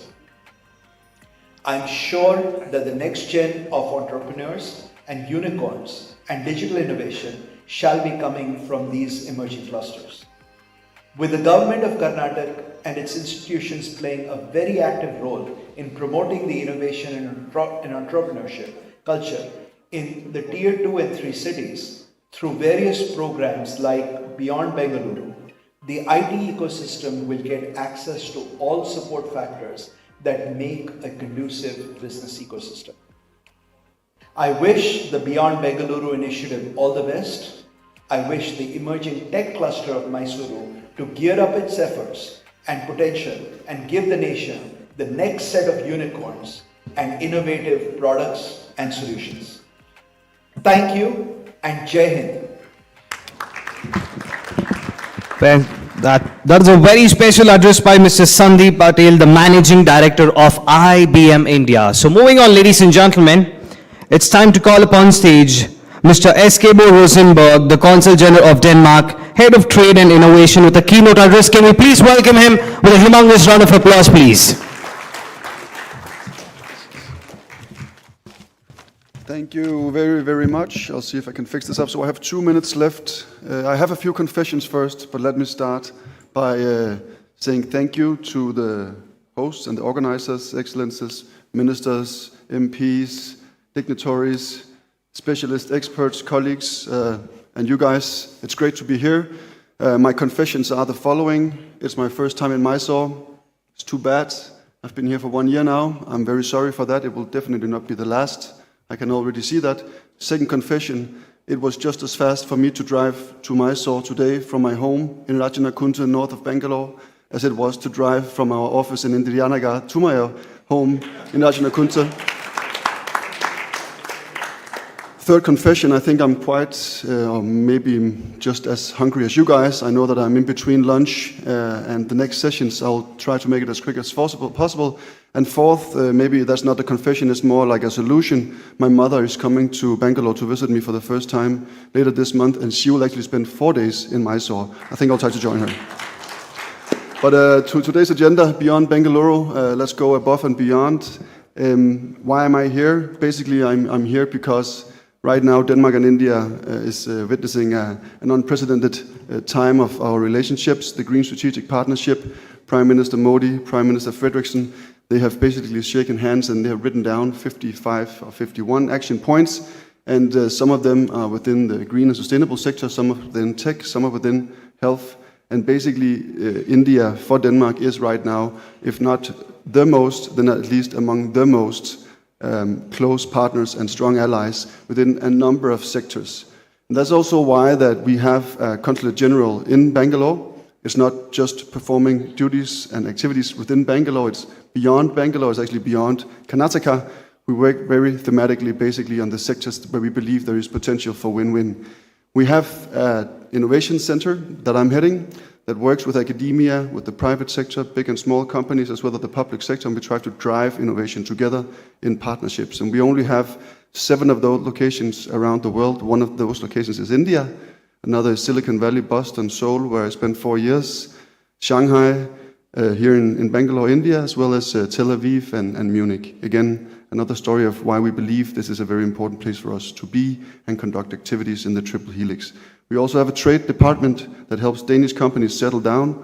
Speaking about companies, India is the country outside of Denmark where Danish companies employ the most people.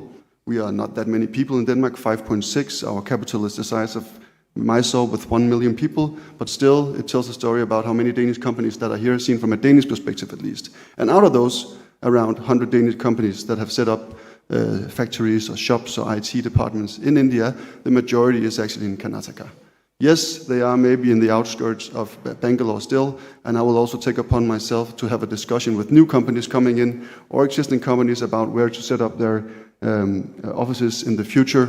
And I think it's very interesting to look beyond Bengaluru, and I think actually they already are looking beyond Bengaluru because of what I said earlier in one of my confessions, among other things.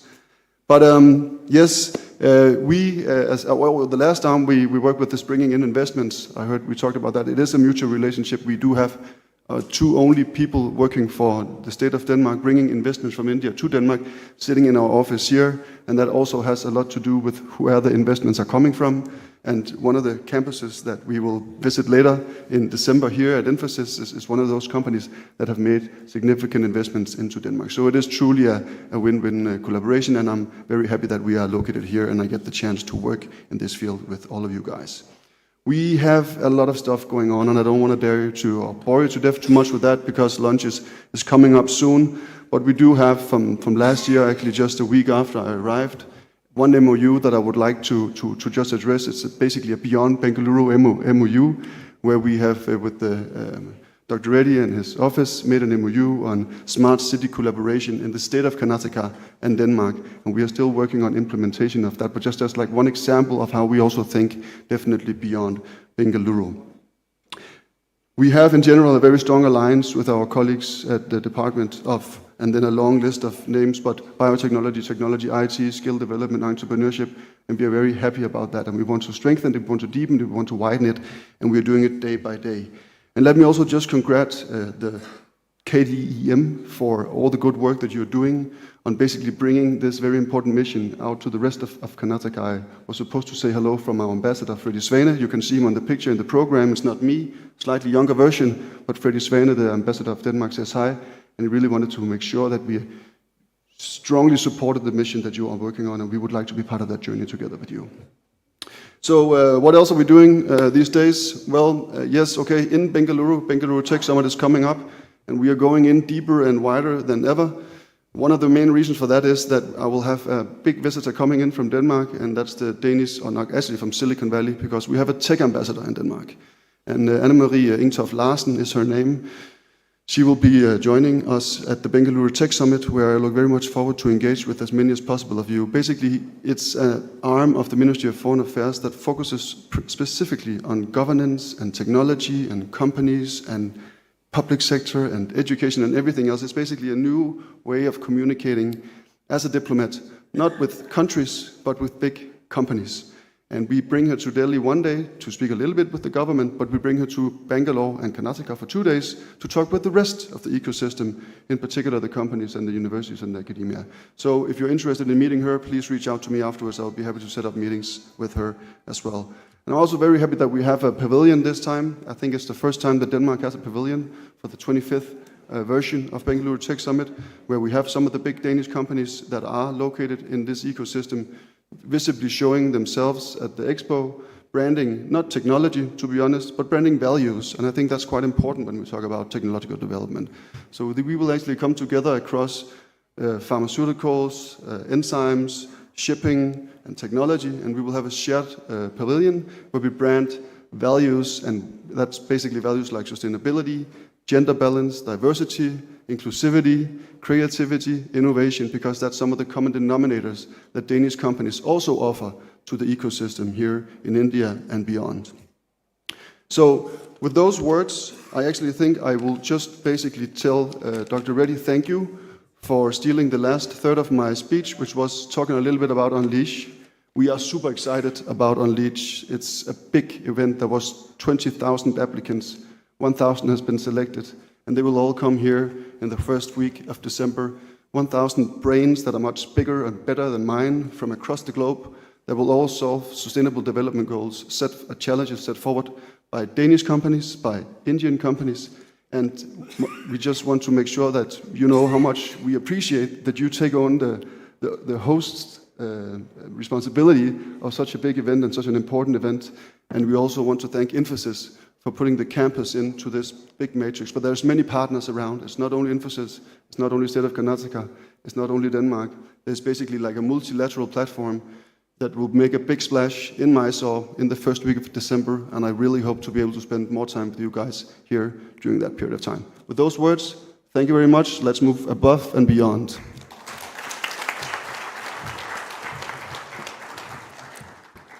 Thank you so much, Mr. S.K. Rosenberg, the Consul General of Denmark, Head of Trade and Innovation. Moving on, ladies and gentlemen, we have a special address by Dr. Ajay Garg, Senior Director at MEITY. Can we please have him on stage with a humongous round of applause, please?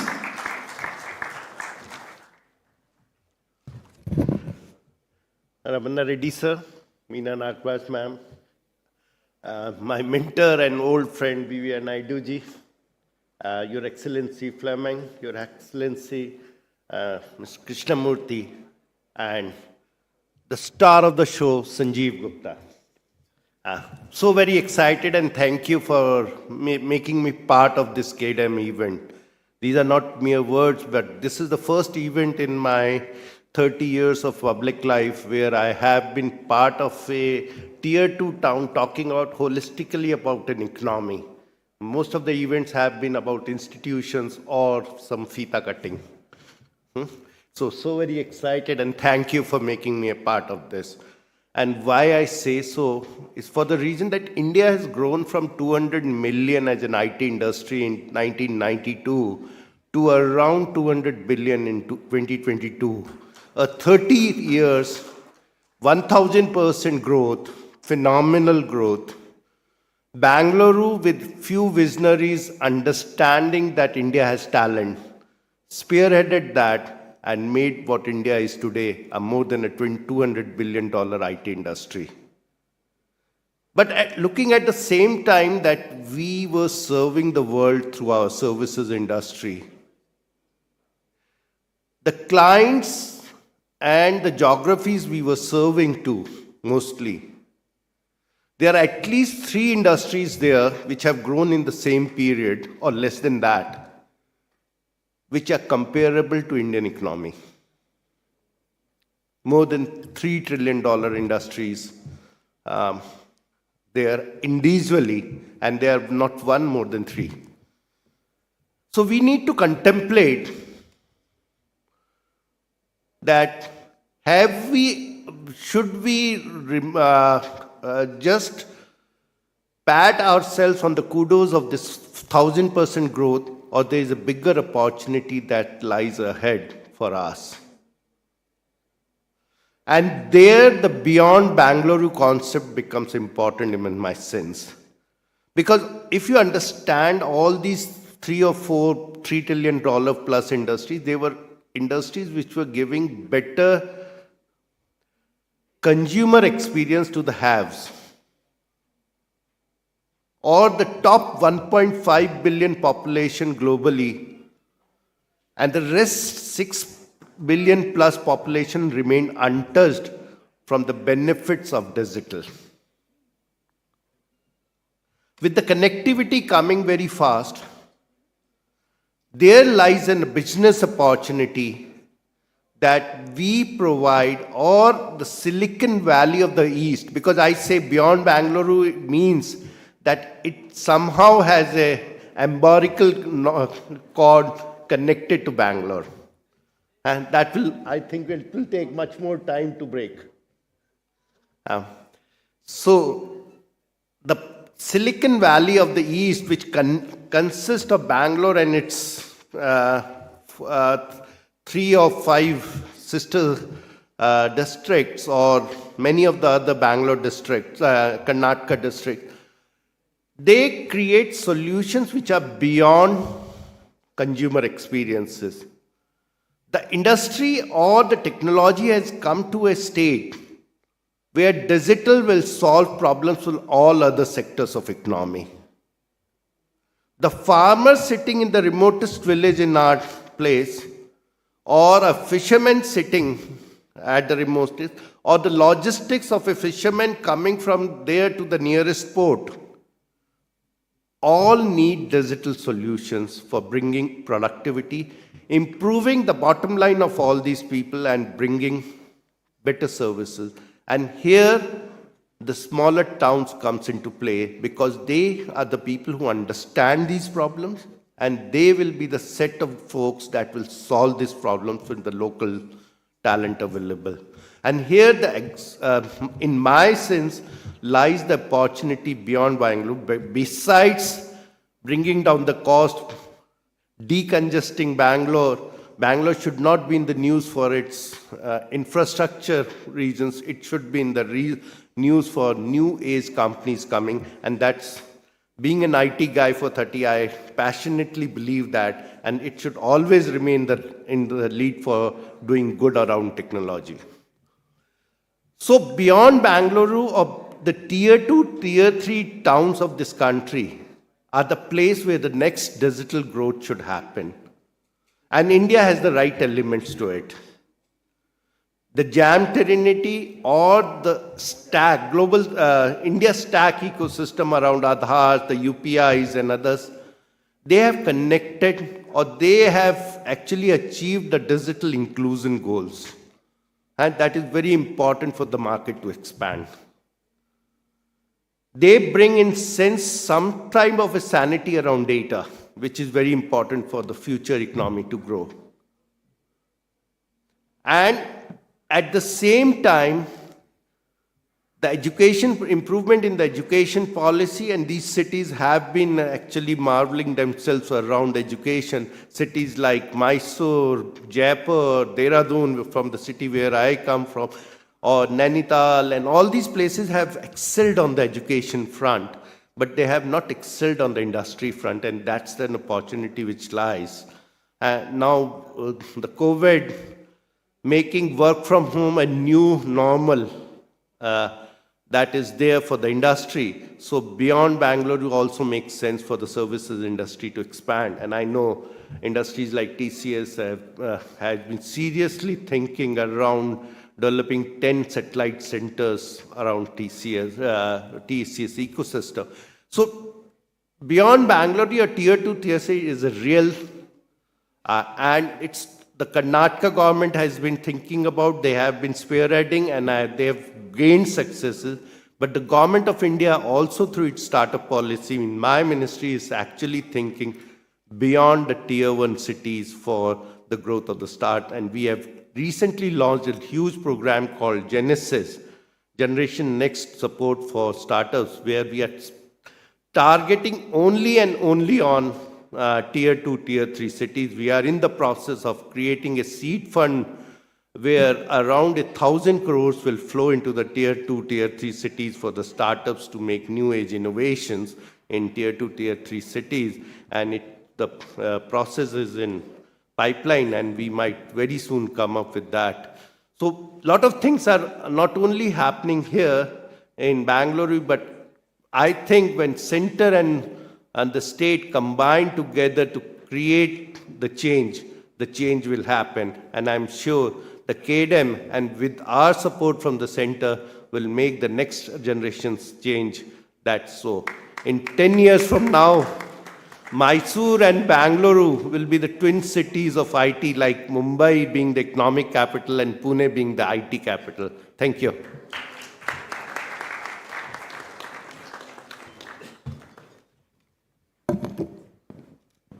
Special thanks to Dr. Ajay Garg, Senior Director at Mighty Startup Hub. Thank you so much for your insights, sir.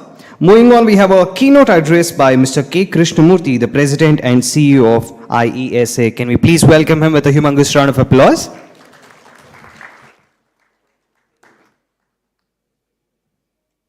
And moving on, ladies and gentlemen, on the second part of the day, we're going to have lovely fireside sessions and a lot of talk. So please stay with us. But right now, please put your hands together for Mr. K. Krishnamurthy, the President and CEO of IESA. On the Jora the Chappale Barli, please. Let's hear it for him.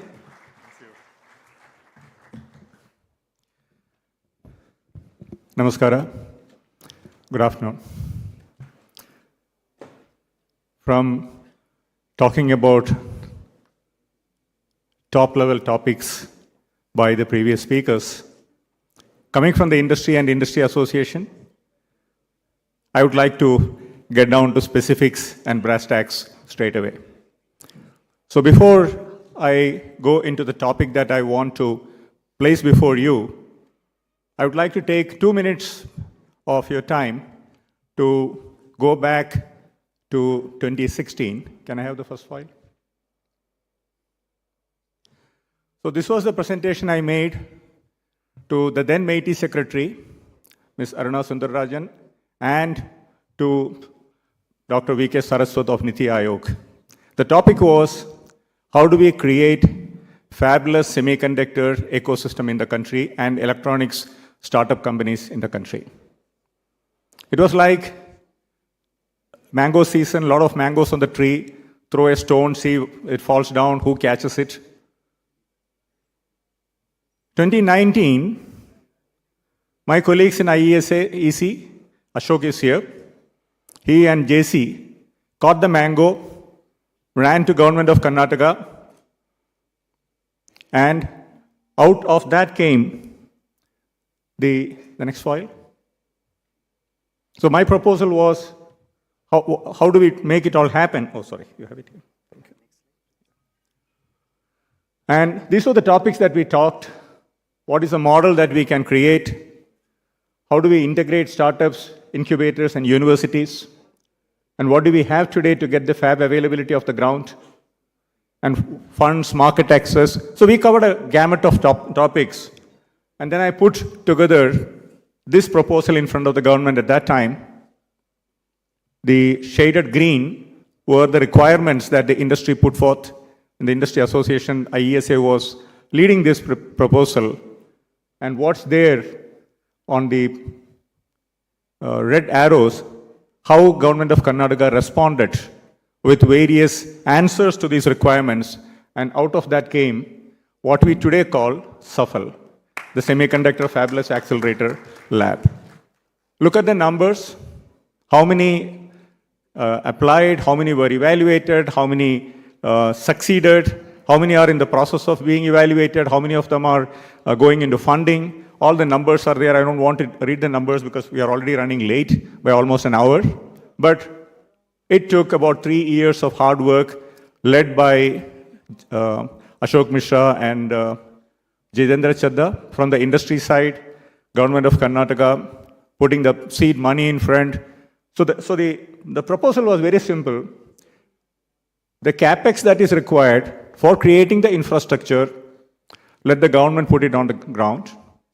The OPEX for the startups to run these startups with their brilliant ideas and convert it into semiconductor products, let the industry take care of that. And that model worked beautifully. And today, the whole country looked up to SAFAL, and out came the design-linked incentive policy of Government of India on 15 December 2021, which is nothing but a bigger copy-paste of what SAFAL achieved. And today it is being rolled out at a national level. And we are very happy about it. Now, this is the SAFAL ecosystem. the semiconductor fabless lab ecosystem that came out of that initiative, which was a joint initiative between Government of Karnataka and industry partners like KEDAM. With this as the preamble, I would like to place before, and you can see the startups, the multinationals, governments, every player is part of that ecosystem today. And that's why Government of India thought DLI, the Design Linked Incentive Program, can be modeled on this. So now, taking it to the next level, I'm trying to put together a proposal in front of the government. And why it is important that we have this model? The only reason why I'm saying it should not be confined only to beyond Bangalore to 3 cities, but go a slightly bigger geography, because sustainability. If there is one question that all of us can sincerely ask, why Bangalore is choking today, why Bangalore is sort of becoming unsustainable, it's because it did not have an outreach. Everything was trying to get confined in a 8 square kilometer kind of area. I think we should not make that mistake. We should not convert a beautiful city of Mysuru into another Bangalore-like situation. So the proposal I would like to make, have Mysuru as the hub and create the nearby districts as the spokes. And what does it mean? It means that in the hub, we create all the common infrastructure that is required for the growth of the ESDM industry. And I'm talking about purely ESDM now, electronics, system design and manufacturing. Semiconductor fab will happen, already the initiative is underway, and all the things required for that will also happen, but let us focus on ESDM. Once you create, and all these places, as you can see at the footnote, they are within 2 hours, 3 hours maximum road distance. But today's road infrastructure, it increases, the time decreases. But if you create a good common infrastructure in the hub and allow the spokes to develop, industries in the spokes to develop, the startups in the spokes to develop, I think we will have a sustainable long-term, maybe 25 years from today, when you come back and meet in this room, hopefully I'm believing that this will become a huge economic driver for these districts along with Mysuru. And it covers 4 districts, and already a lot of things have been talked about skills. Unless and until we address the issue of availability of adequately trained quality skill, none of these models will be sustainable. I think yesterday in the CEO conclave, people were talking about attrition problems. My friend from Poxilera was also talking about it. And we have more than 50,000 engineers, electronics engineers coming out of the engineering colleges. So until and unless we address that, so we have, at least from ISS side, we have taken pains to look at some of the institutes, and don't feel bad if some other institutes are left out. We did a diligence and said, can we pick these institutes as the first pilot and run a pilot here? And what are the areas? Already we have seen medtech is in progress, cybersecurity, aerospace and defense, and R&D. Yesterday, my friend Mahesh was talking about it, the importance of R&D. There's no better place than the hub in Mysuru to get it started. And what are the investments required from the government? Design infrastructure, as I said, the common infrastructure, tools and labs and things like that. And the outpost spokes, the people can come here 2 hours, 3 hours in the morning, finish your test, finish your qualification, get your results. If required, stay for 1 or 2 days. The hub center will have accommodation facilities so that you don't duplicate investments, heavy investments. Capital investments need not be, is not what the startup should worry about or the MSME should worry about. We should be able to create a qualification infrastructure in the hub, and the spokes will develop. And we don't have to ask everybody to come to Mysuru. No, stay where you are. We will provide you the infrastructure. It is 2 hours away from where you are.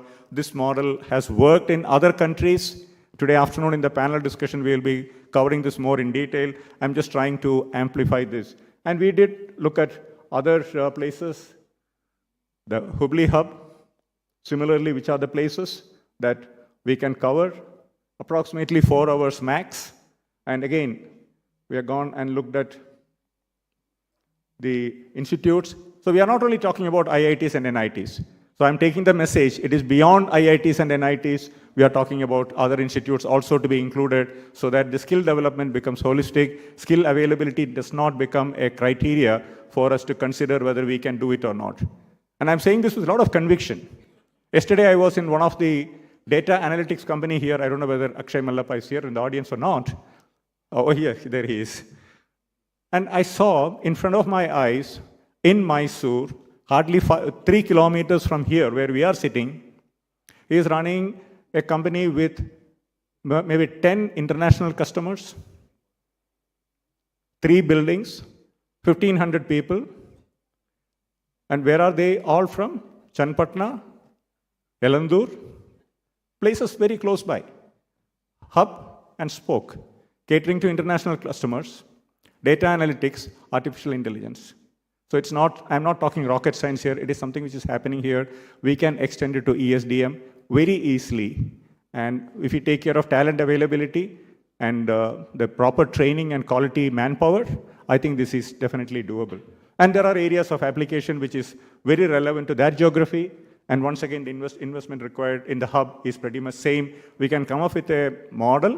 What is the investment required in the hub? What is that is required in the spoke? Make sure that it is uniformly applied and implemented on the ground in about 6 to 8 months' time. I think we can get this model going. And similarly, if you go to Mangalore, once again, the places that we identified, and okay, some of you may feel, oh, some districts are missed out. Don't worry.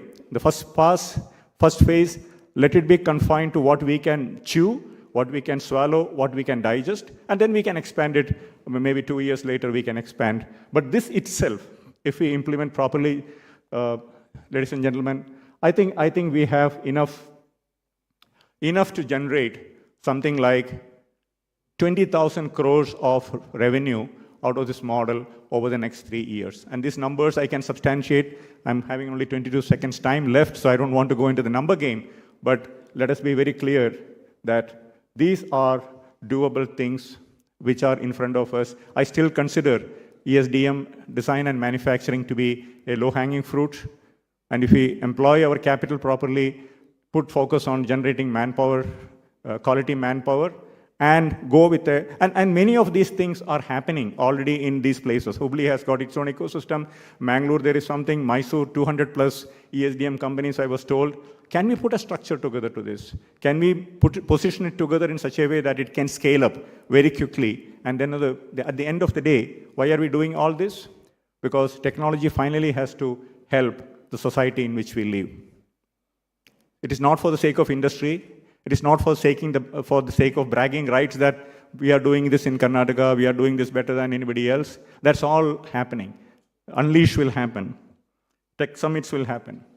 500 startups will happen. But at the end of the day, if all this can cater to, when we look back after 50 years, what did we leave something for the society to be better place to live than what we started 20 years back, 30 years back, 40 years back? If the answer is yes, then we have done our job. If the answer is maybe, yes, no, we don't know, I don't think we have done our job. Because we always say in our country, Loga samasta sugano bhavantu. It's not that I want to be happy, we want everyone to be happy. If we can drive with this as technology, as the medium for achieving that, I think we would have done our job. But my time is already up. Thank you very much.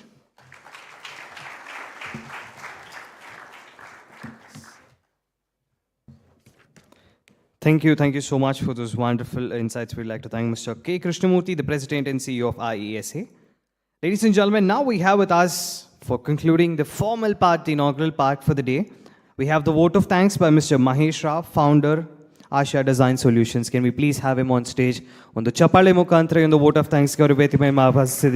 Mahesh Rao, ladies and gentlemen, founder, Asha Design Solutions.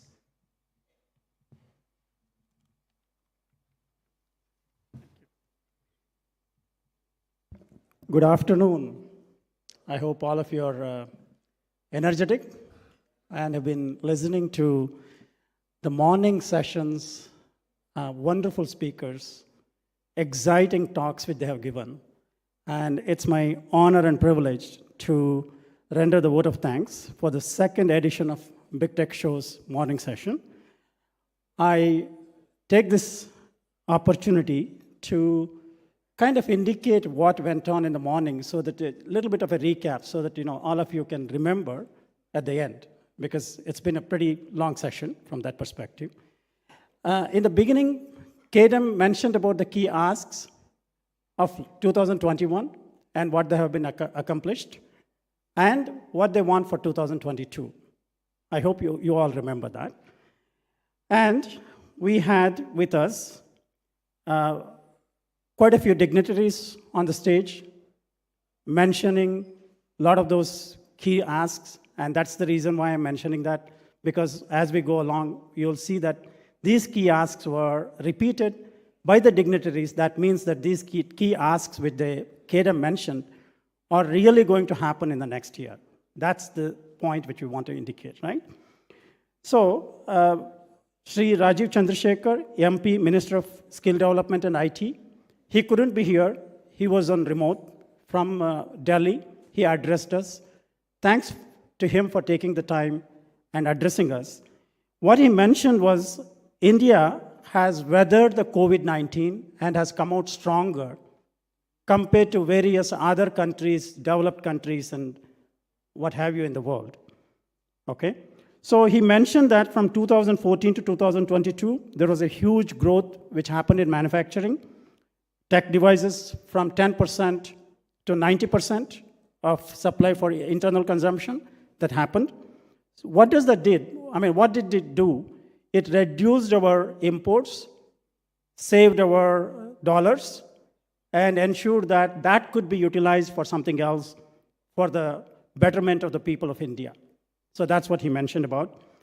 And we, from the Big Tech and the KDM and all of you, thank him for highlighting those and spending the time and talking to us. Thank you very much.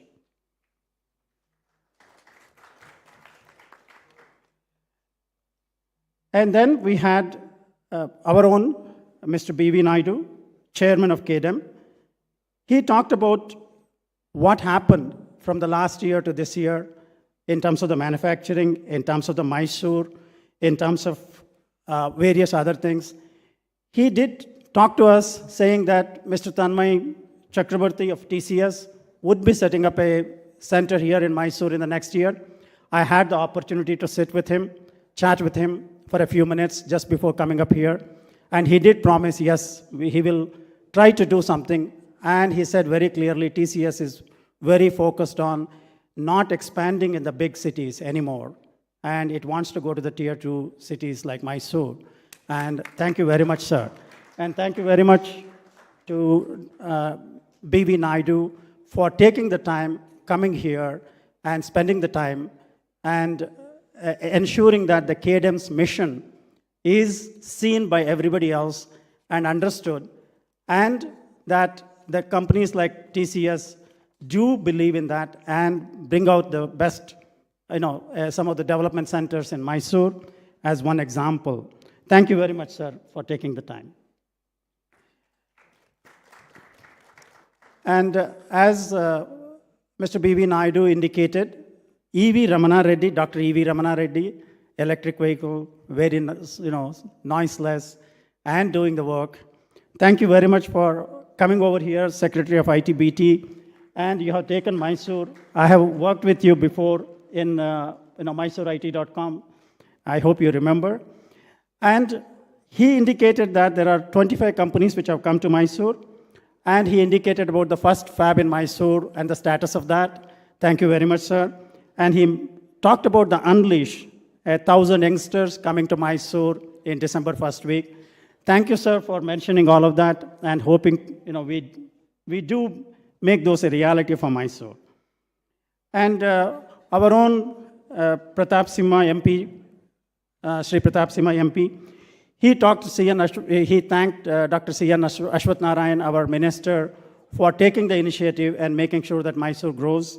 And he talked about the connectivity, he talked about the ICD, he talked about various other things in Mysuru. And he's a very energetic MP who's been a backbone for growth of Mysore. Thank you very much for sir. And Dr.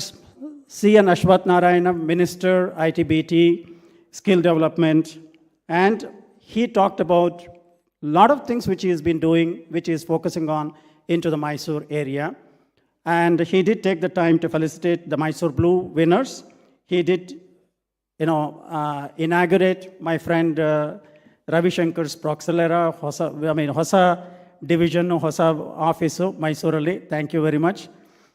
And he did talk about the 7 LOIs which were signed, and he exchanged them. Thank you very much, sir, for doing all of that.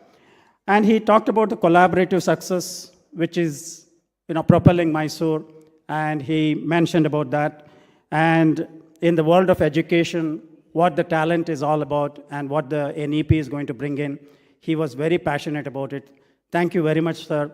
Thank you very much, sir, for bringing in and talking about that. Thank you very much. And Andrew Fleming, British High Commissioner, thank you for taking the time and coming over here. And you mentioned that cybersecurity with UK is a possibility, and you want to work with Mysore. Thank you very much for mentioning that, and we would love to have you here. And we had Mr. S.K. Bo Rosenberg from Denmark, Head of Trade. He mentioned about the Unleashed 1000. The smartest people will be here in Mysore in December 1st week. Thank you very much, sir, for taking the time, coming over here and talking to us. And thank you, Meena Nagaraj Madam, for taking the time. Thank you, Krishnamurthy, sir, for coming over here and talking about the Safal ecosystem and also about the hub and spoke model, R&D Center for ESDM. And Dr. Ajay Garg, Meiti, from Delhi, he has taken the time to come over to Mysore. We want the minister also to come next time. And he talked about the 200 million to 200 billion in 30 years, and we want to go to 2 trillion in 10 years. That's the target which we have. Thank you. And he talked about the Genesis Seed Fund of 1,000 crores. So thank you very much for talking about it, and I hope that becomes a reality. And I would like to thank some of the industry leaders from Synopsys, Sudeep, from Tensorent, Head of India Operations, Kiran Mathur, Operations, and various other industry leaders who have been here. Thank you very much. Thank you very much from KDM. Thank you very much from TIE Mysuru.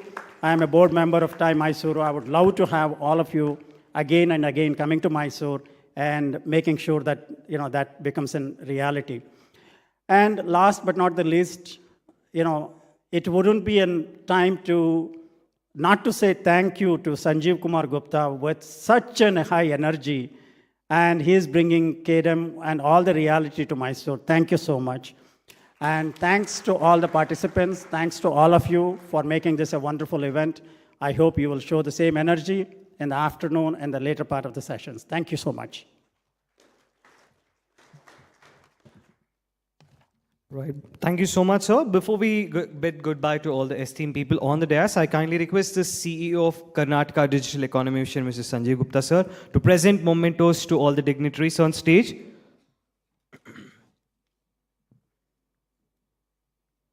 First to Mr. Ajay Garg, ladies and gentlemen, Senior Director, Mighty Startup Hub.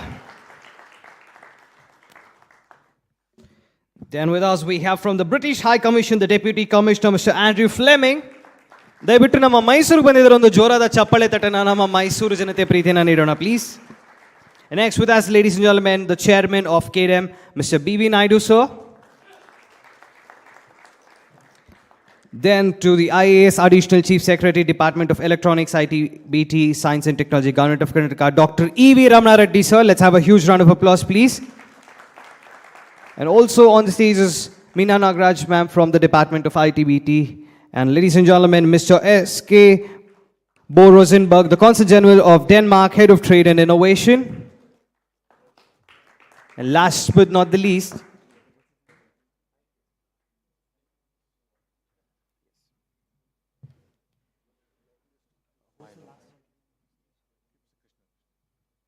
And special thanks to Krishna sir, the president and CEO of IESA, for being on with us. So this concludes the formal inaugural session. So on the barige ಕೂತಿರೋ ಎಲ್ಲ audiences ಸಹ ಒಂದು ಚಪ್ಪಾಳೆ ತಟ್ಟಿದ್ರೆ ಈ ಒಂದು formal session ಮುಗಿಯುತ್ತೆ. Come on everybody, let's hear it please. So we request everybody to please kindly be seated. We will break for lunch in a couple of minutes from now. But right now, ladies and gentlemen, we have a very, very special keynote address coming from Mr. Tanmay Chakraborty, Group Government Affairs Officer of Tata Sons. ದಯವಿಟ್ಟು ಒಂದು ಜೋರಾದ ಚಪ್ಪಾಳೆ ಮುಖಾಂತರ ನಾವು ವೇದಿಕೆ ಮೇಲೆ ಬರಮಾಡ್ಕೊಡೋಣ. And post this session, we will break for lunch and then come back for a quick session of a lovely, lovely debate and also a lot of interaction. So please stay tuned with us. But right now with us we have Mr. Tanmay Chakraborty, Group Government Affairs Officer of Tata Sons.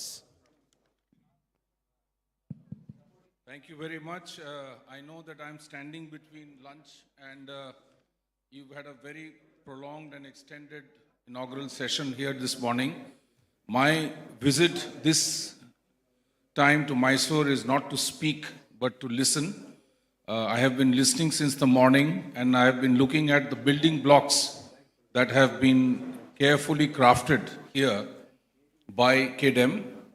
And I want to firstly thank Sanjeev Gupta for visiting my office all the way in Delhi and telling me about the Beyond Bangalore initiative, which I think is a absolutely appropriately timed one because we all know the kind of bursting at the seams that's happening in Bangalore, and not only Bangalore, but where I also come from, which is the NCR region, you know, Gurgaon, Noida, Delhi, bursting at the seams.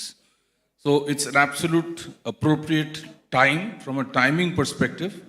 And secondly, I think also from a carefully chosen industry segment focus perspective as well, because, you know, as we proliferate more of IT around the country and also provide IT services for the rest of the world, cyber security becomes a very important pillar of focus. And if skills, competencies, talent can be nurtured in this vertical itself within the IT industry in Mysuru, I think it's a very well thought out strategy, as well as the emerging electronics industry, which is where the government of India is providing the highest priority in terms of incentives, PLI schemes, and to mitigate the global dependency on electronics manufacturing for semiconductors. India is absolutely resolute in its thinking in the leadership to completely mitigate us from that risk, which we have seen how it has affected us as a part of the disruption of the global supply chains and the pandemic that hit us, and not just us, but all around the world. And therefore, I think self-sufficiency in electronics, semiconductor manufacturing is another very, very appropriate area chosen. I have been a resident of Bangalore from 93 to 96, and all memories flash back. When I arrived late last night, I was at the DIF Expo in Ahmedabad, Gandhinagar. This is another very significant area of focus for the government of India and the private sector, where we are indigenizing defense manufacturing and building capability on our own to be able to be not only self-sufficient, but also to completely expand global supply of arms and armaments and technology used in the defense industry, so that the dependency on a few monopolistic large defense manufacturing companies is also mitigated by these efforts by the government of India and the respective defense corridors that have been set up, you know, in Tamil Nadu, in Uttar Pradesh, etc. So as I came last night, my flight arrived 3 hours late, and then I took a car from Bangalore airport to Mysuru, and I was very impressed this morning with the young and very enthusiastic member of parliament, Mr. Pratap Simaji, who is promising in the next 2 months that the 6-lane corridor between Bangalore and Mysuru will be inaugurated. I actually came through that last night in about 5 hours. It took me. Of course, part of that reason was not just the under construction corridor, but also the heavy rains that we saw and felt. Rains on 19th of October as if it is the monsoons. So I realized the kind of impact of climate change that is hitting us without us realizing. I never in my 3-4 years that I stayed in Bangalore way back experienced such heavy rains on around the 19th or 20th of October ever before in my life. So obviously things are changing and we need to be cognizant of that. Coming back to the initiative here, I think it is very clear that Tier 1 cities are totally full up, but the talent is being drawn from the Tier 2, Tier 3 cities. And these boys and girls who get the jobs in the big cities end up establishing two family cost centers. One is the money that they have to send back home, and the other is the money that they need to fend for themselves in the big cities.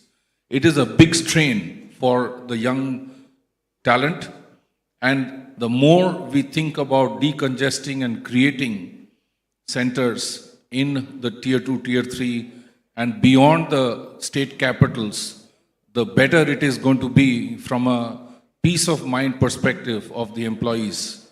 I recall many years ago in TCS, I spent 14 years of my life in TCS.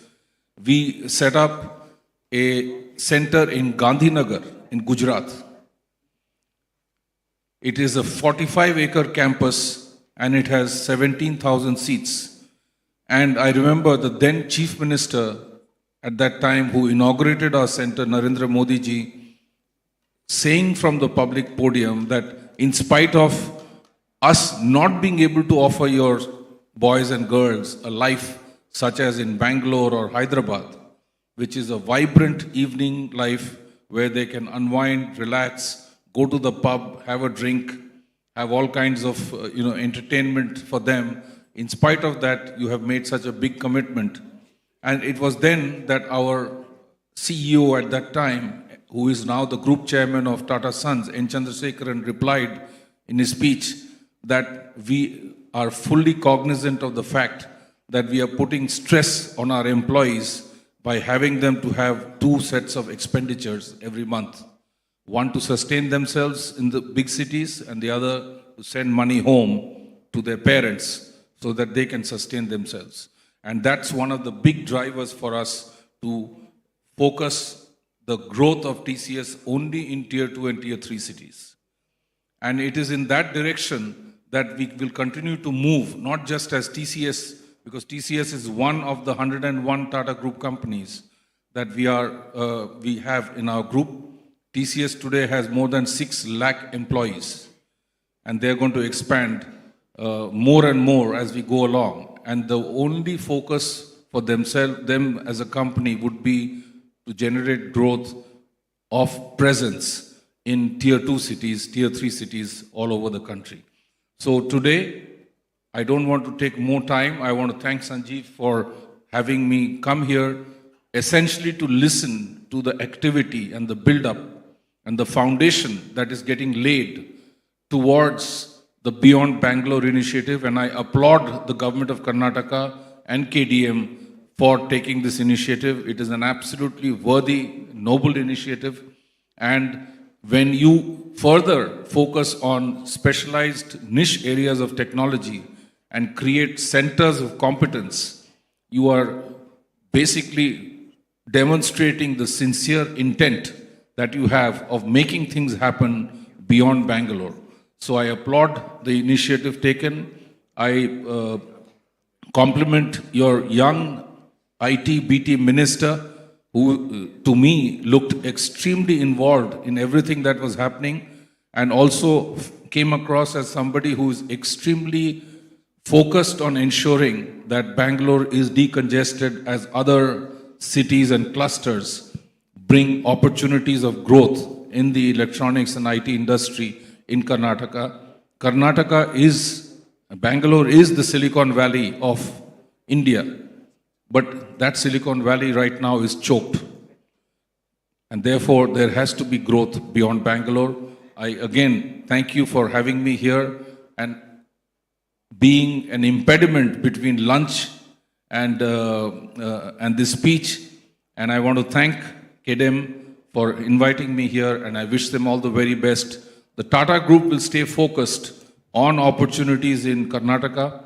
We have a large presence as a group all over Karnataka, not just in Bangalore, and we will continue to stay focused to see how we can increase our presence, not just as TCS, but as indeed many of the other Tata Group companies. Tata Motors has a presence here, Tata Consumer Products has a big presence here, and we are also looking at real non-technical job-creating industries as well, which is also our focus alongside the technical jobs that we create all over the country. Thank you once again for your attention. Thank you. Thank you so much, Tanmay. 1 o'clock in the night, he lands up, come here in the hotel, take rest. In the morning, he's available. What a solid commitment for Karnataka. What a solid commitment for Mysuru. Thank you so much, Tanmay. I feel proud when I say that you're my friend as well, but that's a great thing to be. But apart from this, your professional outlook in terms of your bringing the knowledge here together and sharing this to all the audience here, so great of you. Ladies and gentlemen, if you have any questions, I really want to take up things, and I have one more question to ask him before we wind up, go for the lunch. Anybody? Yeah, JP? First of all, sir, so rightly said, here in Karnataka, life starts with Tatas. We have a morning coffee, Tata coffee, then we sit in Tata car, then we go and work in TCS or any other establishment, and in the evening, entertainment is Tata Play. So morning starts with Tata and ends with Tata. The question that I want to, very glad to hear about your focus on emerging clusters, and that is what our dream is. What we really find difficult is to get the attention of the big players to these clusters. And this vision of the Prime Minister or the country and vision of Tata as a group has always been aligned. So is there any way, now that, Tatas have such a great presence here in Karnataka, maybe start with the Tata Group, bringing in national leadership over here and showcasing them what is happening in place like Mysuru, and probably others will take a leaf out of that, and that reverse flow to the tier 2, tier 3 cities will start. No, I think absolutely the focus and attention. Firstly, most importantly, I think the city of Mysuru has the blessings of Ma Chamundeshwari.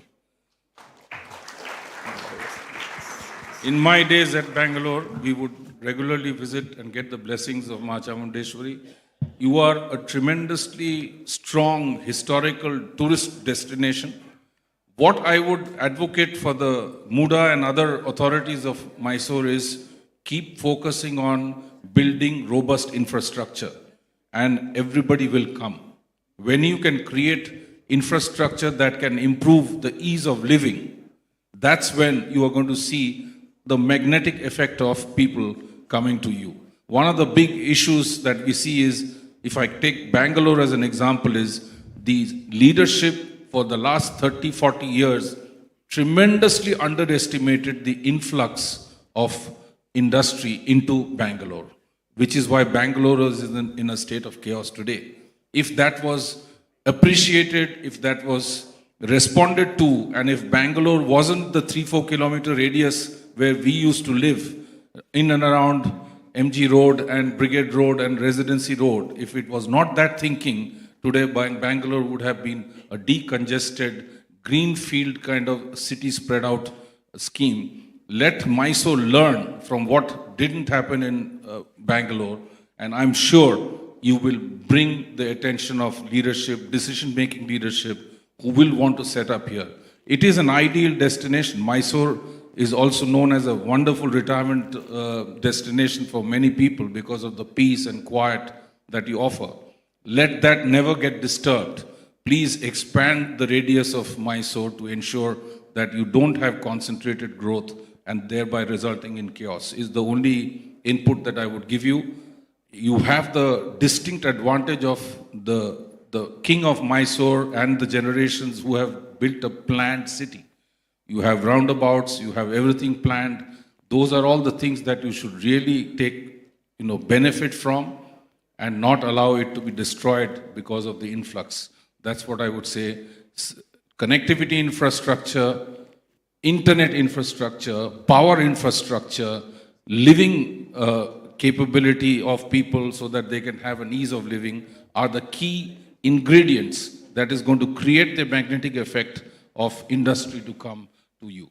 That's what I would recommend to you. Thank you. Thank you. One last request to you is, Tanmay. We normally see the big corporates having their board meetings outside somewhere. Please consider this a formal request to have a Tata Sons board meeting in Mysuru.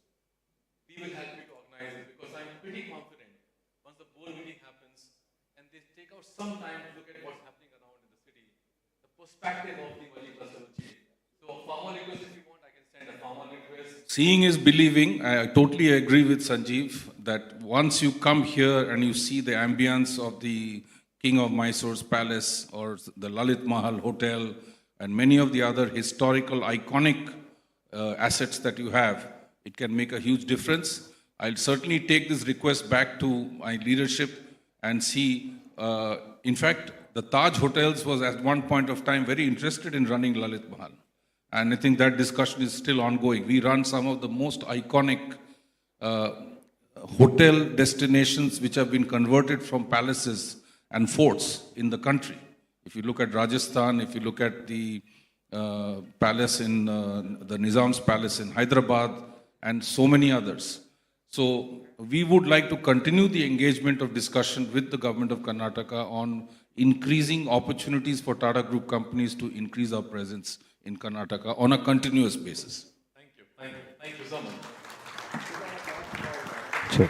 Thank you, sir. Thank you for your wonderful words. Definitely, it's adding a lot of inspiration to Mysore, so we ensure it'll all happen with your blessings. So a small memento from... Yeah. Sir, ACS, may I request you on the dais? Thank you so much. Come on, everybody. Let's hear a small moment of appreciation from KDM for the presence of Mr. Tanmay Chakraborty, Group Government Affairs Officer of Tata Sons. Thank you, sir.